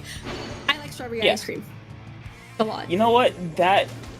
I do too, but it's not my favorite. But both these teams seem to have like it instead, as we're gonna see they're gonna stick with what they have, bringing back that double cooler, that bigger aggressive playstyle, bringing that ear from Chocho, trying to, you know, get some nice snipes here. But we're gonna see who will come out on top right here. You see already very aggressive starts. K in the street, one going down almost immediately. Fortnite going down as well. So Chocho, a very, very strong start, popping that back almost immediately is very, very clutch. Now they don't have it for a potential push. Never mind. The shot doesn't even come out at the very end. The Stamper going in with K, able to get another one down. So Habibi Investigation Squad immediately on their back foot as Chocho setting up for a really strong hold. Yeah, and I really want to talk about Chocho's opening here for a second because Kay opened up here on the street and pretty much opened the opportunity for massive crossfire for Chocho, giving them this massive opportunity to get themselves so far up. And I mean, we're seeing amazing picks here. Chocho has been doing a great job at getting those, very crucial picks, especially in moments like these, where you want to get those picks. You do not want them to have any sort of advantage that could get them out of this lockout position. And this back may just be the answer that Habibi Investigation Squad wants, but not one that Chocho wants either. So as the penalty points are non-existent, there are no penalty points. These are just points. I mean, it was. I didn't see no penalty points at all. It was just points being scored. Fortnite staying alive somehow through that Booyah Bomb, going straight for Chocho. They're gonna go down. But Habib Investigation Squad, another one going down. No pencil. But guess what? It doesn't matter. They have that double cooler, so they can keep up this aggression even though their backline does go down. But Chocho getting some nice picks there. We saw it earlier, kind of allowed that to happen. Just putting up a ton of pressure on Snipe. Habubu managing to get at the very edge of the range there, so they're gonna stay alive, but not for long. The flank from K and 2 members down for Habibi Investigation Squad. So now, if you're Chocho, back to business as usual. You see that back coming out, you have to at least respect it, painting the zone. But the rest of the members, you just rush him down. As you see right there, getting a quick 2, a quick 3 down. K going straight for the 96, not quite able to get it, but getting a lot of damage off, enough to allow Chocho to get that nice snipe as well. So now, Habibi Investigation Squad, it's probably your last chance. You got 2 members up. Chocho's in a great spot. Zipcaster is out. This could be game for them. Yeah, it could be. Hold on. Wait. There's no way to go out of here. That's no, game. wait. Fortnite. No. Oh, never mind. That's game. Okay. See, I'm a You psychic. never knew. I can tell you the future, and the future told me that True was gonna win this All right, game. what's the lottery numbers? So I can't do that, or else I'll break the timeline. What? La la la la la la. Okay. Is that? Hold on. I'm trying to put my hiragana to use. Is that like? I don't see it anymore. I was trying to test my knowledge. There's a player with Japanese symbols. It's hiragana. What am I tweaking about? And hiragana on the side of Chocho, and I couldn't read it in time. But again, we're back in the position. You're so right. Listen, we're back in the position that we were last time. Oh my god, it's Urchin Underpass. It's Urchin Underpass. What do you mean? This is like, yeah, no, it's great. Don't even. It's a great map. Don't. What? No. Yeah, Stop talking. It's great. No more. Nope, it's great. Nope. No. It's great. Can we blow this guy up? CKK, you're overseeing judge. Can you blow this guy up for me? No. No. I haven't heard an answer. Yet. That means the answer is no. Not with that attitude. Looks like I'm talking to myself. This is hilarious. But that being said, Urchin Underpass is literally screw you to Chocho because they have a leader on their squad. And anyone that has attempted to play leader on this map would know it's god awful. Yes, because the elevations, the changes in elevations, the corners you can like hide behind, the obstacles in the way is very, very helpful for Habibi Investigation Squad. No like real line of sights for that leader. Only place I can really think of is like the alleyways in the top left and top right. But other than that, if you're a Habibi Investigation Squad, this is good. You just move around. Like, I know that sounds really bad, but like being able to move around like freely from obstacle to obstacle, very helpful. Yeah, and I think like seeing the double cooler that we saw in Humpback, I think they could very much bring a similar type of comp and excel really well on this map just because of how much pressure they will be outputting. And of course, we are not seeing a leader. Instead, we are seeing an edit on both sides, which is very interesting that we do have backliners on each side. And I am a very, very big fan of that Octobrush from Bobo. We no longer have a shooter. We now have a brush to take care of these corners and potentially to get the zone in their favor a lot quicker. So I think having that little extra point of distraction and just having a little bit more AoE is never too hurtful on this map. Yeah, that can't hurt, especially that mid ledge you see right there is going to be very, very helpful for both Fortnite and the Brush to kind of take advantage of. You see right here, K in a bad spot. They're going to go down, and you see Fortnite just going and doing a nice double kill in and coming back real fast. But Stingray is going over to the Slasher as well. You know what? I'm a bucket player. I love this. This is fantastic work here. But unfortunately for Stingray, they are going to go down here, and Trotro and be backed up a little bit here. Nice pick there by Fortnite. Unfortunately, Trotro's going to be there to kind of slow them down and get them out, but a poured S-Blast, gonna S-Blast with a nice long-range pick there, and now Habibi Investigation Squad, they're scoring a lot of points really quickly here, but Chocho, they're not out of this. They are still, like, right next to the zone, so they can affect really easily here. Yeah, very much so. It's just there's so much bloodshed going into this match here, and Trocho finally getting their hand on the zone once more during this process. But Habibi Investigation Squad very much has a comp also catered to this map, as Trocho, you know, when you're off of your main weapons, you can feel that difference because you're like, oh my, this is a little bit different than what we were playing before. So I think getting past this little bit of adjustment period, I feel like this game is going to ramp up a lot more, which is crazy to say considering how we started as time goes on.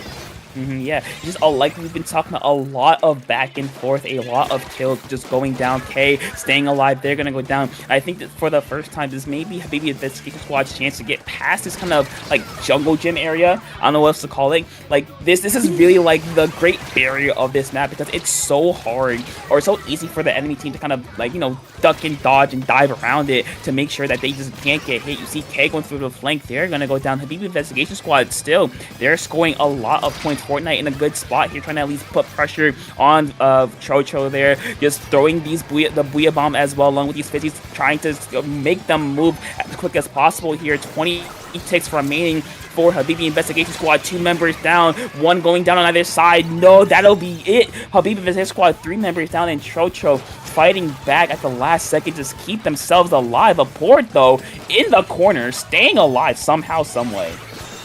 Yeah, very much so. It seems like Habibi Investigation Squad flew a little too close to the sun there on that offense, you know, giving Trocho another chance at life, going in and trying to take the zone once more, you know, trying to fight pain with the net is pretty difficult here. But K just looking for that pick themselves, forcing, it's crazy what one weapon can do to push 2 players back, because that was insane. Despite K going down here in a second and their teammate just about joining them, that's very unfortunate. Habibi Investigation Squad still holds on to this lead, you know, despite losing it, coming back relatively quick and getting things back in control. They have the say in what happened in this game for the most part. They are at 10 points left while Trocho is at 76. They can do pretty much whatever they want and not really risk their lead at the moment. Yeah, I think what Habibi Investigation Squad has been doing a really good job of is kind of following up each other. Like we talked about earlier in the stream, these teams are really great at following up on each other's damage and making sure that any enemy that's slightly damaged gets like jumped on by 2 or 3 other people. We see right here Habibi Investigation Squad just kind of getting another 2 members down. You see Chocho on the tree trying to at least stay himself alive. 4 ticks remaining. 3, 2, 1, but it's not going to be enough. I believe it was K in the back able to keep the zone for a little bit longer, and now Chocho will live to fight another day as they're going to break through their penalty points and bring the fight to BB Investigation Squad. Yeah, and it's going to be pretty tough here. Trocho definitely, the stress is at an all-time high, probably just barely living to see another day going into this game. A minute left here, and Trocho has an uphill battle to fight. The fight for the zone is very fragile. The zone can be flipped at just an instant. It really doesn't take much, and you and I have both seen that. So Trocho just needs to put themselves in a position where they have a dominant hold over Habibi Investigation Squad to not put themselves at risk of losing the zone when they have it in their favor if it happens again. Yeah, but we see it with only 30 seconds remaining. Habibi Investigation Squad, while they have been able to get into zone multiple times, they've been very short holds, right? They haven't really, or Chocho has really been able to get a really dominant hold, but unfortunately, it looks like they might not have another chance to. It's 1 point remaining, and Chocho once again is able to hold on by the skin of their teeth. The port staying alive, getting 1. They're gonna go down. 2 members down on Habibi Investigation Squad. 3 members numbers down, and now here it is. If you're Trocho, this is overtime or bust. It's go big or go home. If Habibi Investigation Squad gets in, that's it. That's tourney. But can you hold on? That's the question here. Boo Boo going down. No cooler from them. But we're going to see DJ Bobo going to go down as well. 30 points remaining on the board. Trocho able to force a jump out. People Investigation Squad going one number down. Fortnite's going to be there. Cooler's going to be popped. One down on either side. Bobo's going to be there. Booyah Bomb as well. The brush plus the Booyah is going to be enough. And Habibi Investigation Squad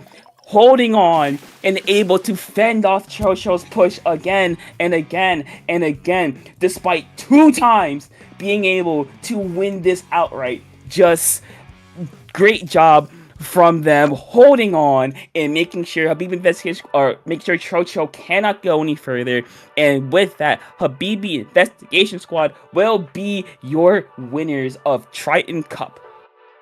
Very much so, and an amazing job there to Habibi Investigation Squad for I love the way they've been playing, strategically choosing how they approach each map.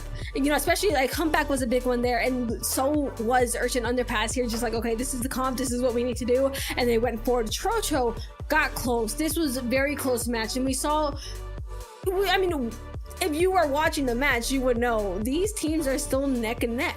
It happened during the last set they played, and it happened now, but only one of these teams can come out a winner today, and that is Habibi Investigation Squad. Oh my god, I need to get this out, because I saw Trocho. I know what they were trying to do with the zone. They were trying to guard it. They were trying to get close to it and guard it. I'm like, this will not work here. It takes dude, it takes a sneeze to take the zone.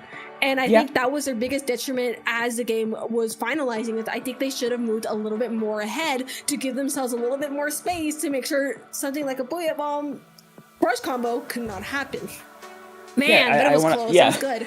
I mean, yeah, we saw, like, I think the brush, I think the Booyah Bomb just painted up the right side of the zone a little bit, right? And then the brush was like the biggest factor, because I think brush kind of paints zone. It's a small zone, mind you. It's very so small. Dude. It's so small. Like a couple brush swings and that's kind of the zone done. So I agree. Like, I feel like Trocho, they did, how do I put it? Like, they kind of held themselves back a little bit.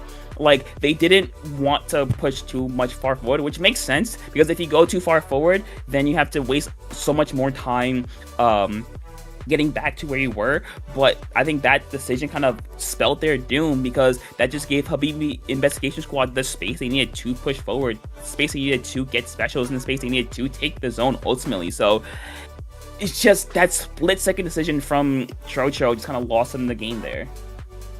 Yep, I couldn't agree more. And, you know, Trocho, you were right there. They still played fantastically, and I loved to see another leader on the field for as long as we did today. So for that, I'm very grateful. But that being said, that is the end of today's Triton-Cup. Yeah, that'll be it from Triton-Cup. But we have a little bit of housekeeping here to do. So, Fufu, where can people find you? You guys can find me at @SplatFufu on both Blue Sky. I'm not really using Twitter anymore, but Blue Sky is going to be the place to see all the goodies that I'm going to be doing. So, Topic, great time on the mic as always. Where can the people find you? Yeah, you can find me also on Blue Sky at Topicaltude. I don't really use Twitter at all, so yeah, you can find me on Discord at topic_2, and most importantly, you can find me in person at Don't Flounder at The Function, a North Carolina based LAN on January 17th, so in about a week. So I will be there as well. It'll be, go there. It'll be very, very fun. And then another one, I will be at Big Dapple number 9 on February 21st. So yeah, it'll be a lot of fun. But with that, that'll be it from us over here. Thank you to CKK. Okay. Oh, there you go. Yeah, we're gonna shout out CKK. Yeah, awesome. I was gonna shout out my man CKK. Yeah, shout out to CKK being our wonderful, wonderful streamer for the whole day. Thank you to all the staff working behind the scenes, making sure everything runs as smoothly as possible. But with that, that'll be it from us today. Fufu, any last words? Go to no. Okay. Thank you, everyone, for watching. Bluefin sucks. Bluefin sucks. is great. No, I love you guys. Thank you for tuning in. Topic is wrong. Bye, guys. Bye. Bluefin's great, by the way.